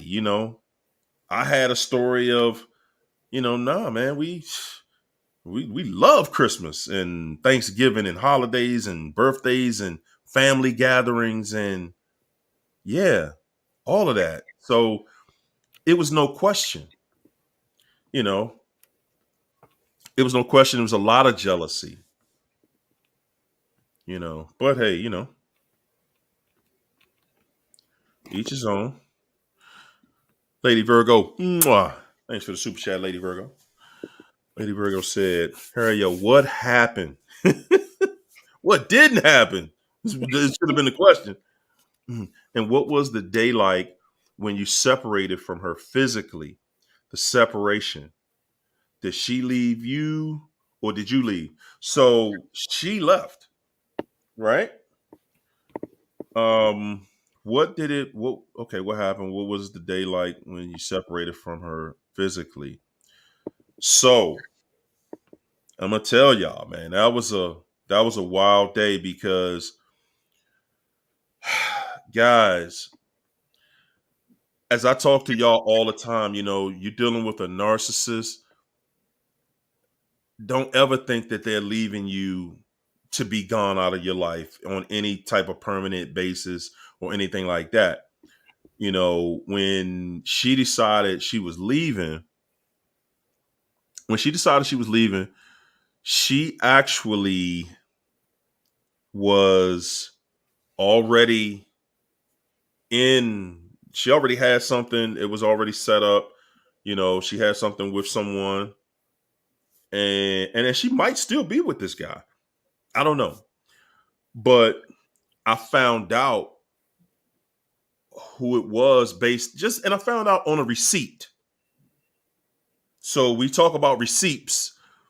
I found out on a receipt she was moving across the country. We're on the East Coast. She moved to the West Coast, and there was an address of the house that she was moving to, but she had her stuff, all of her things, moving to this guy's house, and it gave all of his information on the receipt. So that's how I knew where she was going because of course, she's telling me anything. And me, I knew just from dealing with her all those years, I was so happy to get out of that mess. And I mean, well, I was so focused on getting out of it. I didn't even care who she was moving with, what she was doing. Please, whatever, just do it. Just go. Never come back, please. So I confronted her though. So I said, I see that you moving with your boy. And she was totally caught off guard. She did not know that I knew. And everything she did was done in top secrecy and now I found out why later on. Like I tell y'all, when you don't want to be bothered with the situation no more, that's when all the information starts coming to you. Yeah. Yeah, I found out later that, the home that she was moving to, she's using my info to get that home. I'm like, hey, how did I come up in your stuff? How my name get mentioned on legal documents? Well, that's the reason why everything was done in top secret when she was leaving out because and I promise you it was top secret. But that was the impression that of course she wants to lead everybody into to think that she was this, something else. But when I confronted her, she said, "Well, look, I'm gonna tell you, but let's go for a walk outside because I don't want you to be mad and I don't want you to lose it on me or nothing like that. And I was like, lose it on you? I'm not mad. Tell your story. She's like, all right, well, let's just be straight up with each other and tell each other this, blah, blah. And I was like, all right, okay, let's go. Thinking again, the same way we always think, like they're going to tell you the truth about the situation. We went on a walk around the neighborhood that lasted about 45 minutes. And she lied all the way from the time we left the house all the way to the time we got back up there. Mm. They ain't going to tell you. Yeah. She was just looking, trying to buy some time. Let me figure out another lie without connecting you to this lie. Because if you know this lie, you can mess up everything. Mm-hmm. And I need you in a place where you don't know. Okay, so the divorce happened real fast. She told me that she was supposed to be starting her new life. And, she got a new offer, to be something for somebody. And she wanted to pursue it. And I wanted her to pursue it. I'd be like, man, you don't know how bad I want you in whatever you run into. And she do know. She knew. So we got we got the divorce. It was seamless. I was shocked. It was seamless in the courthouse, even though I still was going to court back and forth for the next 3.5, 4 years. So yeah, the day physically separated, she left out the house. It was 4th of July weekend. She was going out there to be with him for 4th of July weekend. And I was still home. Me and my son was still at the house. We went to go get the fireworks and stuff like that because we was going to do our own thing. And it just felt like it was final. It was finally, I knew this day was going to come. I just didn't know when. It was finally over. And I know sometimes some of us want to think like, well, you didn't want it to work out. And this is the thing, y'all. I think there was a part of me that wanted it to work. Even still, it was a part of me that wanted, there was a part of me that actually, I think, that didn't want the divorce to happen just because I didn't want to take the L. I didn't want to have a divorce on my marriage record. It wasn't that I didn't want a divorce from her. It wasn't that I didn't want a divorce from that situation. I just didn't want to be seen as a divorcee. That's all. I just didn't want to be seen as that. But it was well worth it. Okay. Yes, like I said, she left and good gracious. Whoo, man.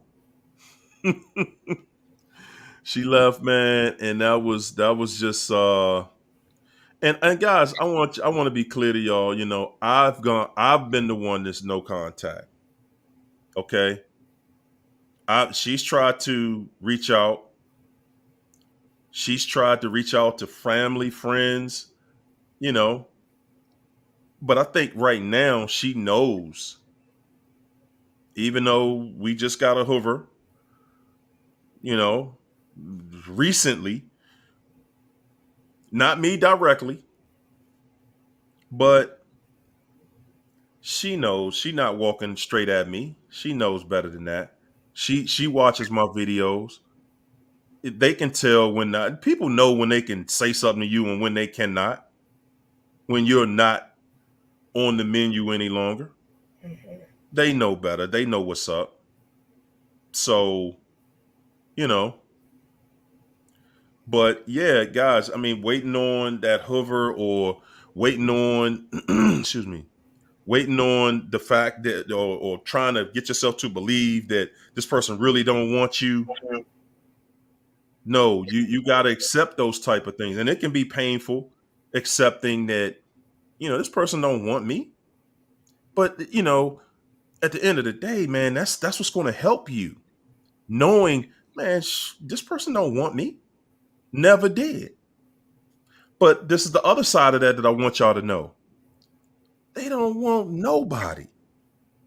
We always get caught up in, but why they with this new person and why they acting like this and why they doing this for them and what? Excuse me. I saw her do things for this other guy that she didn't do for me, and it didn't even make me feel no type of way. Just because I knew it was so corny, I was like, man, stop. Yeah, you need to. Because you need to make that work. And you gonna stand on that decision.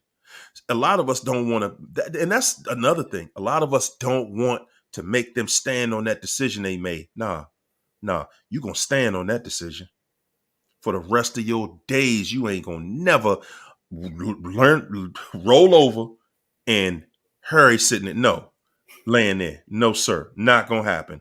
Not in this life. No, you gonna stand on that. I'm gonna stand on it right there. So keep your distance. Stop reaching out. Don't nobody want to talk to. Ain't nobody got nothing to say. I ain't reaching out to nobody over there. Never have, never will. Max Potential has a question. She said, what about the YT girl who accused you of being a narcissist? I saw the video on the recommendation after watching your videos. I, for one, was not moved or wasn't convinced. Yeah, so she was one of the people. That was one of the people that went to plan that attack. So as you guys know, for you guys who follow me, y'all know I open up the chat for you guys to come in all the time. She was one of those people. She was supposed to come on my show one night, and she just had this. Her little setup was she had this setup trying to set me up in something that was so crazy. It was beyond crazy. So she had reached out to me, and she was telling me about this place that I could get equipment from, video equipment and stuff like that, somewhere near where she lives, and they discounted it. And I was like, oh yeah, cheaper than Best Buy, cheaper than Amazon. She was like, yes, they're going out of business, and I'm telling you, you need to go down there and get some of that stuff before it's all gone. So I was like, oh, okay, cool. So we spoke offline. We spoke on the phone, and she recorded the call, right? Because I said, okay, well, we're going to start doing some skits together and everything. Because everything on the internet is skits, right? And she turned that into, I got him recorded saying that we're going to make this up and we're going to do this. And but it was like, man, people saw it. And I think that's the only video that got hits on her whole channel. If you look at it, that's it. But that's all it was. It was people like her, and yeah, it comes up in that. But if you go through I think quite a few people had commented on it and was like, man, this girl, and hold it. Did y'all see the other video where she tried to apologize to ask me if she could come back to the show again? Did y'all see that video? Go to her videos, man. Go to her videos. Yeah, man. It's a lot. This internet is a whole nother place, man. So to me, to be able to be here 5 years later, still standing stronger than ever and solid. See, everybody can't say that they're solid. They can't. I can. I'm time tested. People done been all through my business. My home, my background, my jobs, business, everything. Back to front. And I live, my thing is, my freedom is being able to live my life like an open book. That's freedom. Yeah. When I ain't got to hide from you what I do, who I am. Y'all can go on my Instagram. Y'all see my personal life. You can go on my Facebook. You can go on my group, because that's not what that's about. I'm gonna pull a question off out of the Facebook group. Audrey Adams, it's a lot of questions. She said, "Did they accuse you over and over of cheating? Did they have an issue with you even speaking to another female? How far into the marriage did the mask start to fall off? Did they purposely cause chaos with you and their family members? What was the final straw that made you end it?" We answered that one. What inspired you to start helping others? Did you get harassed or questioned when you started your coaching on YouTube? Man, what? By everybody that called me for coaching? No, ain't not everybody, but some people, yeah. I mean, it's the internet. People are going to test your chin before they get some advice from you. Yeah. You know, they want to know what you really are about because you got so many scammers on the internet. You got so many scammers out here on the internet, people. It is not a game. It is not a game. So, like I said, I'm battle tested and have proven to be solid in a world where you don't get that anymore. Yeah.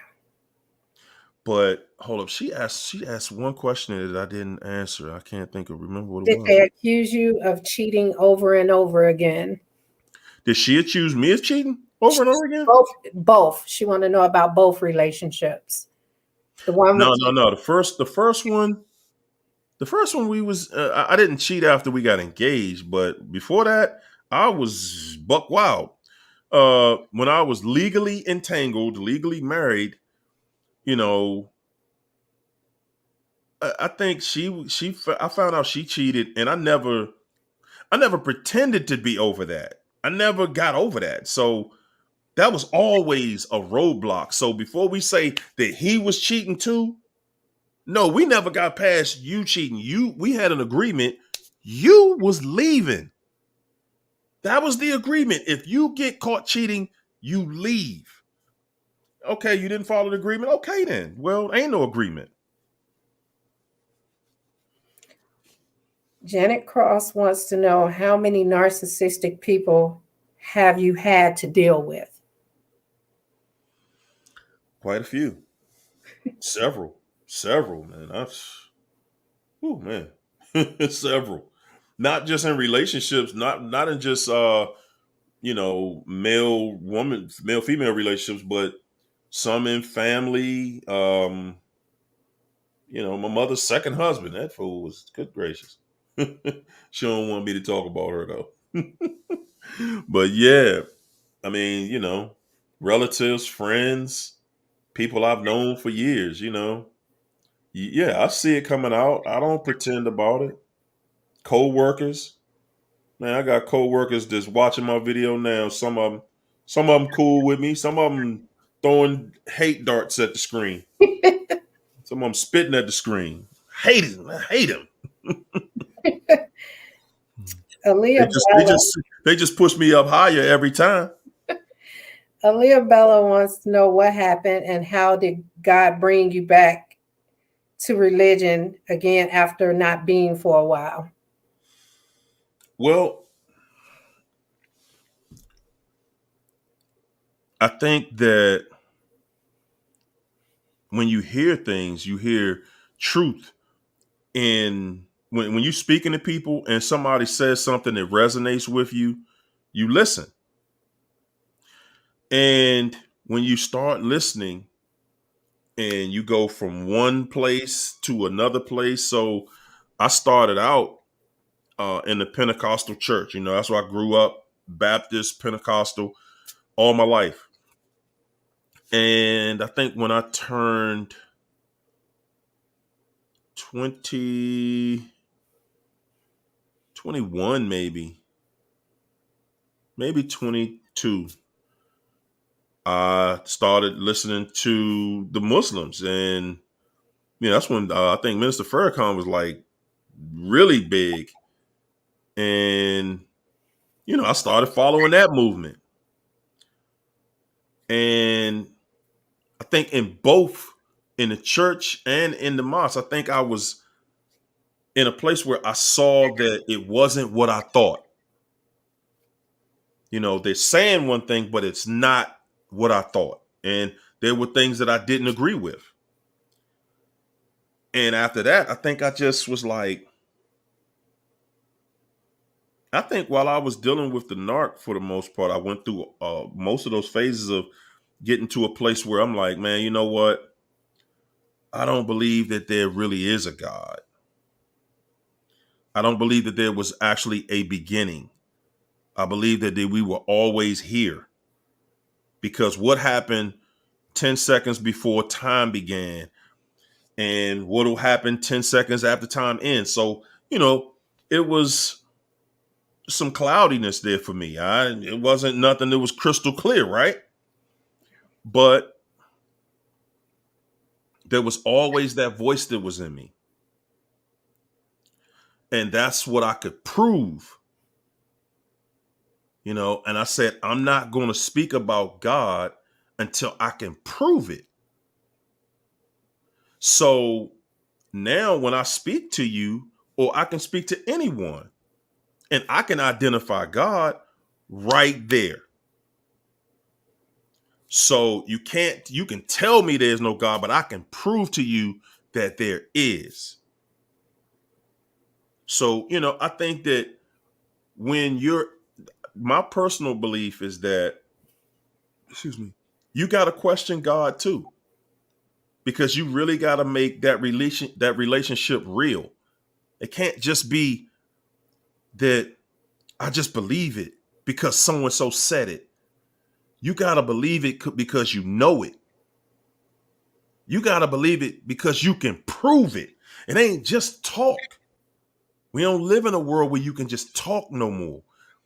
You got to be able to prove it to people. So that's what brought me full circle. I can prove, no, God is real, and I know where he's at. He's talking to all of us. He ain't just talking to me. He's talking to everybody. This ain't no unique relationship between me and him. We all have the same relationship with him. So yeah, that was a turning point. I think that everybody should question God and religion. You should. We shouldn't just believe stuff just because. We should be able to prove it. We should be able to prove whatever it is that we believe in. Stevie Wonder made a song called Superstition. If you believe in things that you don't understand, you will suffer. Yeah, go listen to that song. Nika wants to know, I think these are excellent questions. She said, how did you explain to your children the toxicity they were witnessing at the time wasn't normal without pointing the finger at the narc or talking bad about their mom? And how did you explain after you got out of it? Well, it started out with apologies, for just apologizing for my part in it,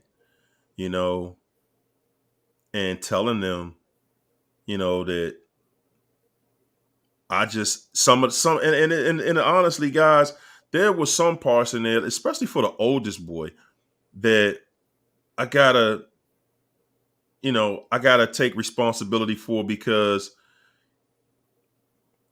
right or wrong, the way that I did some things was wrong, even though I may have been right, but the way I did it, the arguing, my thing was, I knew two boys were in the house, so I never wanted them to ever think that the leader of the house, get talked to any kind of way by the woman of the house.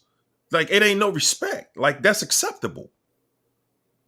But that still wasn't a reason to be arguing, because inevitably I look stupid arguing with foolishness. It was pure foolishness, but I didn't see it that way at that time. And I think that has a lot to do with when you go out on these sabbaticals and you ain't letting God, make them, you're not listening to God and helping or going in the direction that he pushing me in. So you're going to make mistakes like that. I did. Yeah, I made a lot of mistakes And that was I think that's my biggest regret, man, for the oldest son, that, I think his whole life, just in that situation around me, it was chaos. And I feel like he got cheated. I feel like I got cheated, but I feel like he got cheated too. Like, children, they just want to grow up in a happy home. Yeah. That's all. They just want a happy home where mommy and daddy get along. And I should have been the bigger person to cut her off from the beginning, so nobody had to endure that, at least not with me. But I didn't know any better at that time. I think I was thinking selfishly some of the time, like, man, I done put everything in here. I bought this house. I did this. I bought all the furniture. I did all these stuff. I'm not leaving my house. So that was my mindset then. I was like, you ain't even bringing nothing here but chaos. And you obviously want to be with somebody else. So what's holding you up? I should have called a real estate agent, said, man, sell this house. We moving. And got up out of there. Got out of that whole situation. But I didn't. Do you feel like you were cheated out of time with your daughter? I do. No question. Another situation, man. That was chaos. Good God, boy. Y'all just don't know, man. I've been through some chaos. Good God, I've seen some serious chaos. Just watching and looking at the things that my daughter went through in life with that same thing, her mother had this beef because now she done went out, had started a whole new family. I leave and go get married after, and she mad with me. I'm trying to do the right thing with my daughter. I'm trying to have this relationship with my daughter. I'm trying to, my sons were in private school, so I wanted my daughter to be able to go to private school. I wanted her to be able to enjoy the same things that her brothers were able to enjoy that live with me, but I did not have control of that situation. So it was limited to what I could do. And me and my daughter, we went through some things. We went through something when she turned 12 years old. She was 12 years old. One day I went to pick her up because I would pick her up from her aunt's house. That was the only place that I could go to pick her up and make sure that I get my visit every weekend, because I had her every weekend. Even though I didn't get her every weekend, but when she was going to her aunt's house, I could get her. But what I didn't know was the manipulation that was going on behind closed doors. Her mother would manipulate her, say, well, you can come over our house this weekend. So my daughter would want to go with her brothers and sisters on the weekend when it was supposed to be my visit.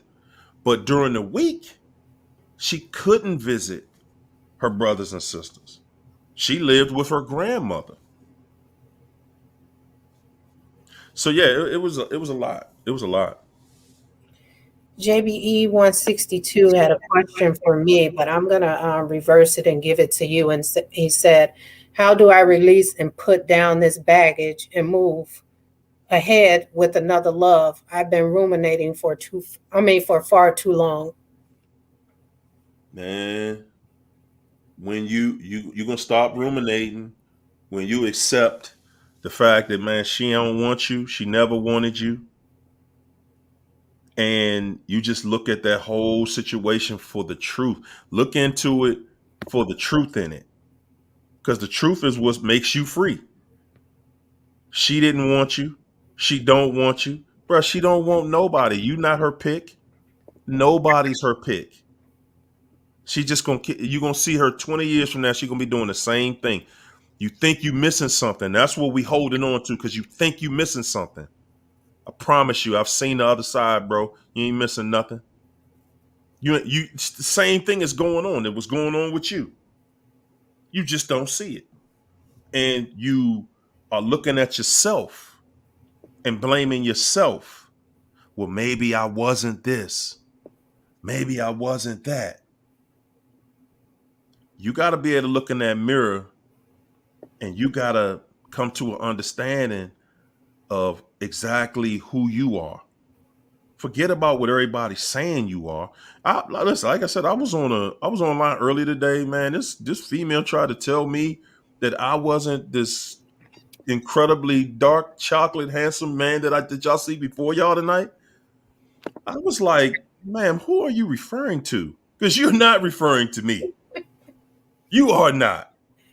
No, you are, and I'm not taking that from you. And it's not arrogance. I love the man in the mirror. Yeah. And I'm not gonna let you tell me that what I'm not. And I know better. Yeah. But see, when we start listening to that, if you give it just that much, by tomorrow, man, you going to the doctor, you thinking about, oh man, maybe it was this part of my hair, and then man, I ain't thinking about if that's how they feel, that's how they feel. It ain't stopped nothing in my life, but it'll stop you and stunt you the moment you take it seriously. Somebody telling you that, they telling you that based on how they feel about themselves. Okay? I've seen some women that I ain't nothing nowhere in the world you could tell me I would date that. But the way they carry themselves, I'd be like, damn, she is rocking that. I mean, I'm talking about a woman with a bald head. I'm sitting there like, wow, she got a bald head, and yes, I would. I'm just saying, that personality. When your personality comes out of you, that is your secret weapon. Mhm. Okay, you can fix up the exterior, but when people get to know your character, that's your secret weapon right there. You let somebody chump you and tell you what you're not, and you stuck with that, man, I'm not. I'm not doing it. I'm not doing it. But, again, overall, man, the hardest thing to face is not being wanted by somebody that you believed really wanted to be with you. That's one of the hardest things to face. Now you got to just look at that and say, okay, you know what, man, she did not want me. Leave it right there. Forget whatever she wanted. She don't know what she want. If you're dealing with a narc, bro, I think everybody who's ever dealt with a narc done wrote a book about it now. So if you read all of the books put together, it's all going to say the same thing. All of them are going to say that it's going to be unanimous all across the board. Everybody saying the same thing. You were with a fraud. Yeah. But sometimes when they look good or they cute, they make you think you less than. If you go for it. And I want you to understand this. Somebody that wants you to think that you ain't the one, you ain't that person, they trying to give you the way they feel because they don't feel like they are that person. You can't come to her and say that because this dude knows I know my value. I know who I am. Yeah. And I'm not going to sit at some table and play with people like I'm not. No, I'm not going to do that. Y'all want to entertain that? You go ahead and entertain that. I'm not going to. I know the character that's inside of me. Don't let people go out here and change what's on your mind and change who you are. You do it now, you'll regret it for the rest of your life. And you'll never be sure of yourself. When you're sure of yourself, that's what people gonna notice. People don't, guys, everybody think that people noticing how you look. People are noticing who you are. Yes. They see how you walk. You walk all slumped over like, You know, you don't care about, like, you don't have any self-esteem. They notice when you sit up and you walk with your head up. Yeah, they notice that. It don't matter what you look like. It matters how you carrying yourself. Mhm. Are you confident in who you are? That's it. Speak with confidence. Yeah. Yeah, stand your ground. Kanita wants to know, are your kids cool with their mother now? Yeah. Okay. Yeah, I think so. I mean, I think that they're trying to I think they're at a place where they're trying to figure that whole situation out. Yeah. You know, because with me, I'm you can come to me if you're reasonable. You know what I'm saying? You can. They already know that you can come to me. I can go to him if I'm reasonable. They know I'm reasonable. You know, and I think that when you have a parent that is a narcissist, you got a lot of questions. You want to know why that parent. See, we trying to figure out why that person did us the way they did us. The children are trying to figure out why my dad or my mom don't love me. Mm-hmm. What's wrong with this relationship? So I already know where they at with it. Yeah. I get it. So the final question of the day that I think everybody wants to know, and this is from me. Oh. Where did you get the term crud ball from? See, you said it wrong. It's crut ball. Get it right. Man, we were having a disagreement about something. I don't remember what it was. Man, oh man. But this was one of those moments where I just grabbed my head like, wow. Wow, dude. It reassessed to me that, yeah, bro, you are the problem. She done made it clear her position. We had a disagreement about something. And this was one of her mask off days. And she just said, you know I'm a crut ball. So don't even try me. You know I'm a crut ball. And guys, as crazy as that is, there was a side of me that did not want to believe that this is what the person I'm legally married to here at that time is saying about herself. I did not want to hear. I didn't want to believe, like, because when you calling yourself that, you're saying that's what I'm with. So it wasn't that I found it to be a term of endearment, but yeah, because guys, again, when you're with and let me say this too. I say the term narcissist. Guys, all narcs aren't created the same. You got some narcs that are bipolar.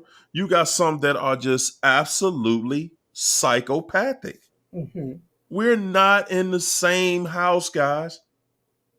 And when you deal with somebody who has a touch of psychosis mixed in there with some bipolar and narcissism, yeah, they don't have no problem saying what they are, because everything is about making you feel shamed. She knew that saying something like that about herself made me feel bad, because she knew that I cared about her.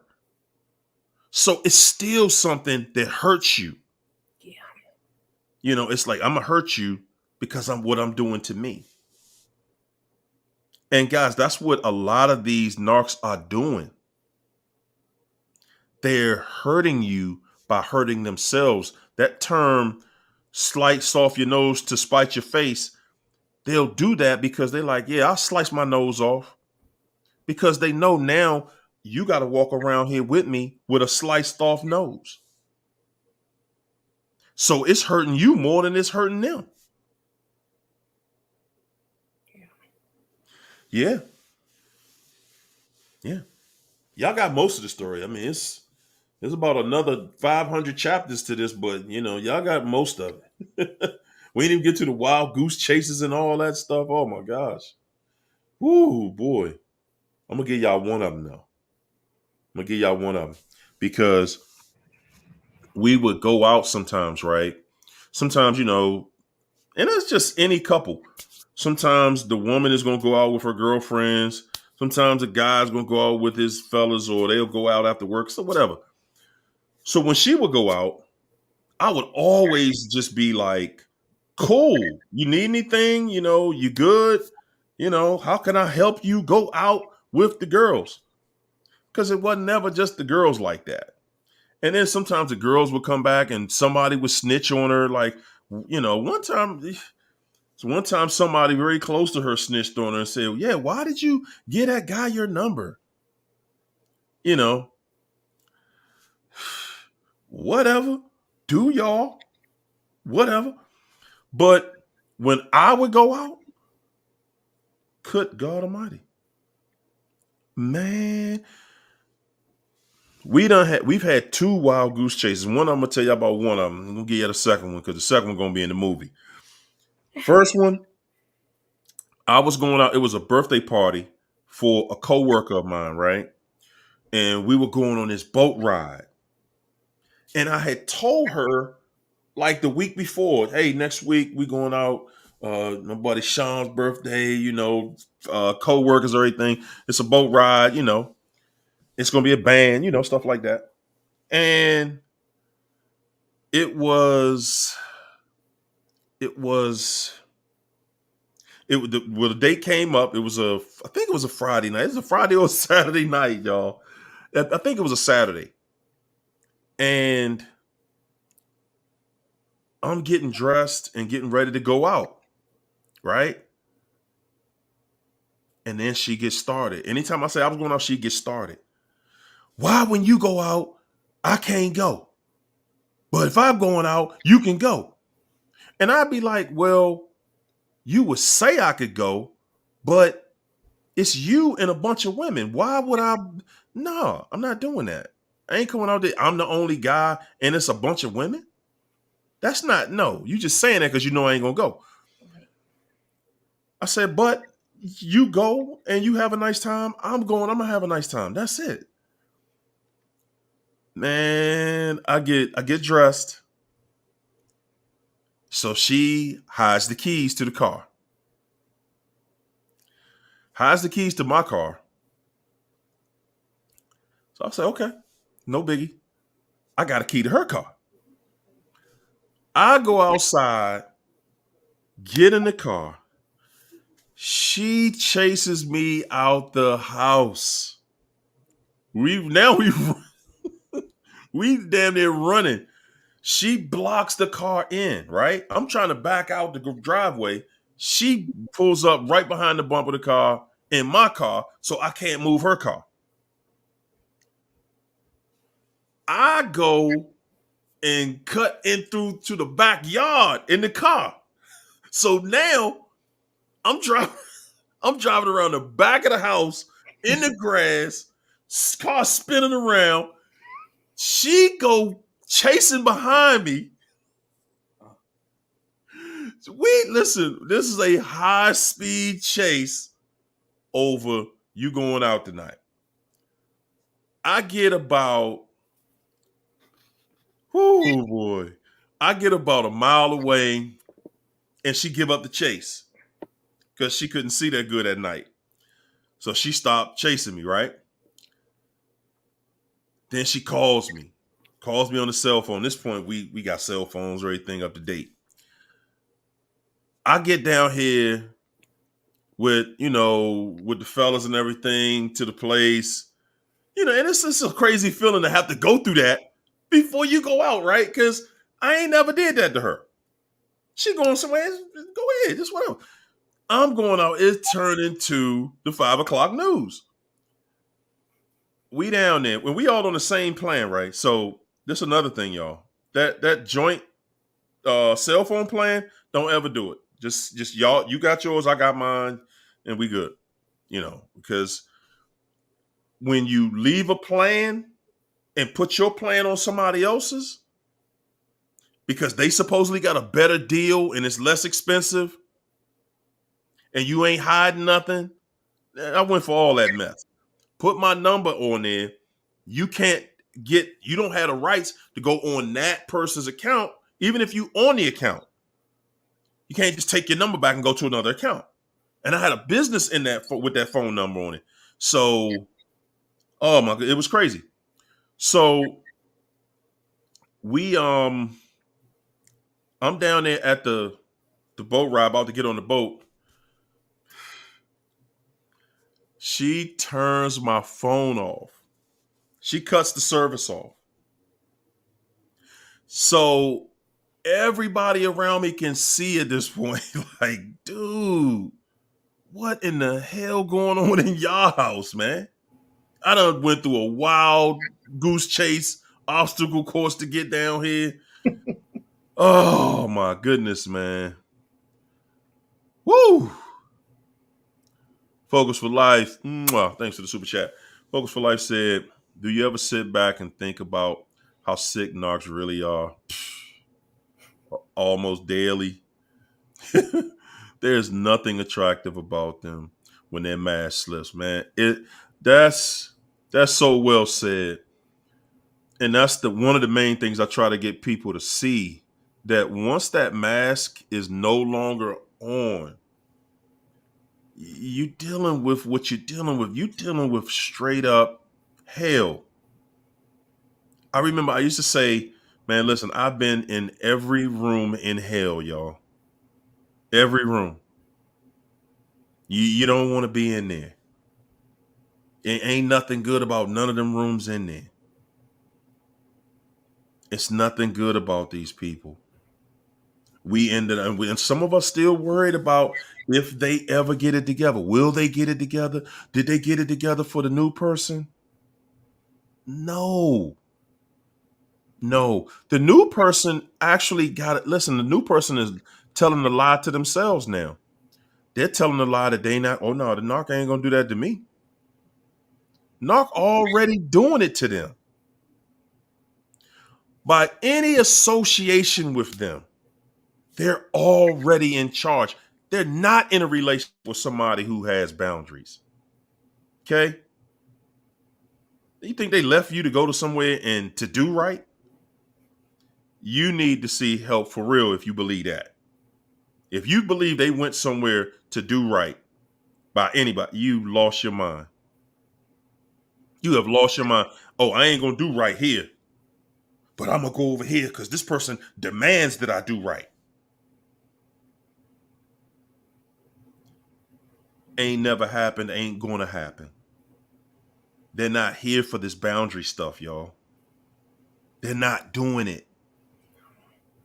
They're not doing those boundaries. No. They're not doing it. No.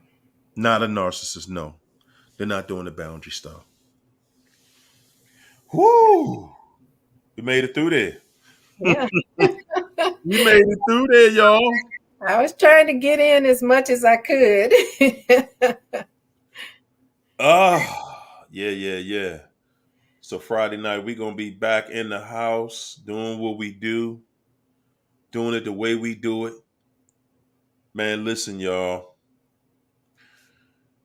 I'm telling my story with hopes that you guys know that whatever you went through, there's somebody out here went through something way crazier. Yeah. I know I ain't got the craziest story out there, and my story sure enough crazy every way you look at it. Your story is your story. All you need to do, realistically, guys, to really get out of this, man, face that mirror. Tell yourself the hardest thing that you have to tell yourself. That person ain't love me. That person don't want me. Once you get past that right there, I promise, man, the pain is gone. The pain is gone. They never wanted me, no way. They just wanted to use me. That's it. They used me. That's all we had. I was there for it. Tell the truth, man. The truth will make you free, will free you from all that chaos, those bad feelings, that self doubt. Self doubt comes from you not telling the truth. That's all. Tell the truth. Be your best. Be your best. Live your best life, man. Listen, and I'm going to keep saying this one. A lot of us walking around here like, Bernie Mac used to say, this ain't no dress rehearsal. That was Bernie Mac's thing. This ain't no dress rehearsal. This is your actual life. Y'all better stop playing with it. You're not going to get that. I'm not getting that 25 years back. Do you think I'm going to look like this in 25 years? At 80? I doubt it. I'm a bad joke if I did that. Take care of yourselves, everybody. Take care of yourself. No contact, man. Best thing I ever did. No contact. No contact means you can't bring that craziness back in my life. You cannot. You don't have permission. It means I took control. It means I have a boundary that you can't break. Yeah.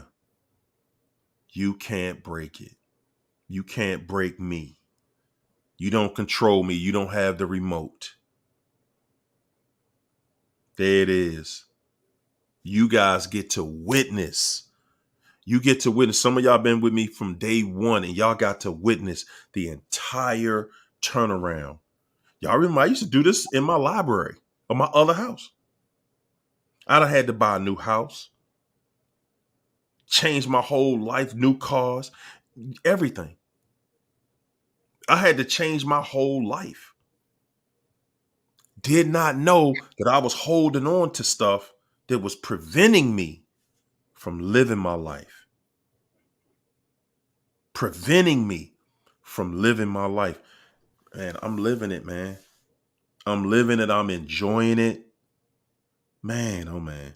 I just want to help y'all get back to it. It feels so good. I gotta help somebody get back to who they are. Because when I help you get there, you gonna help people get there. And that's how this works. So we're gonna jump out. Like I always say, you can bet good money that this was a stone cold blast, honey. In parting, I'm gonna wish y'all all love, peace, and soul train. Yeah. Sleep, guys. I'll see y'all Friday night. All right, good people.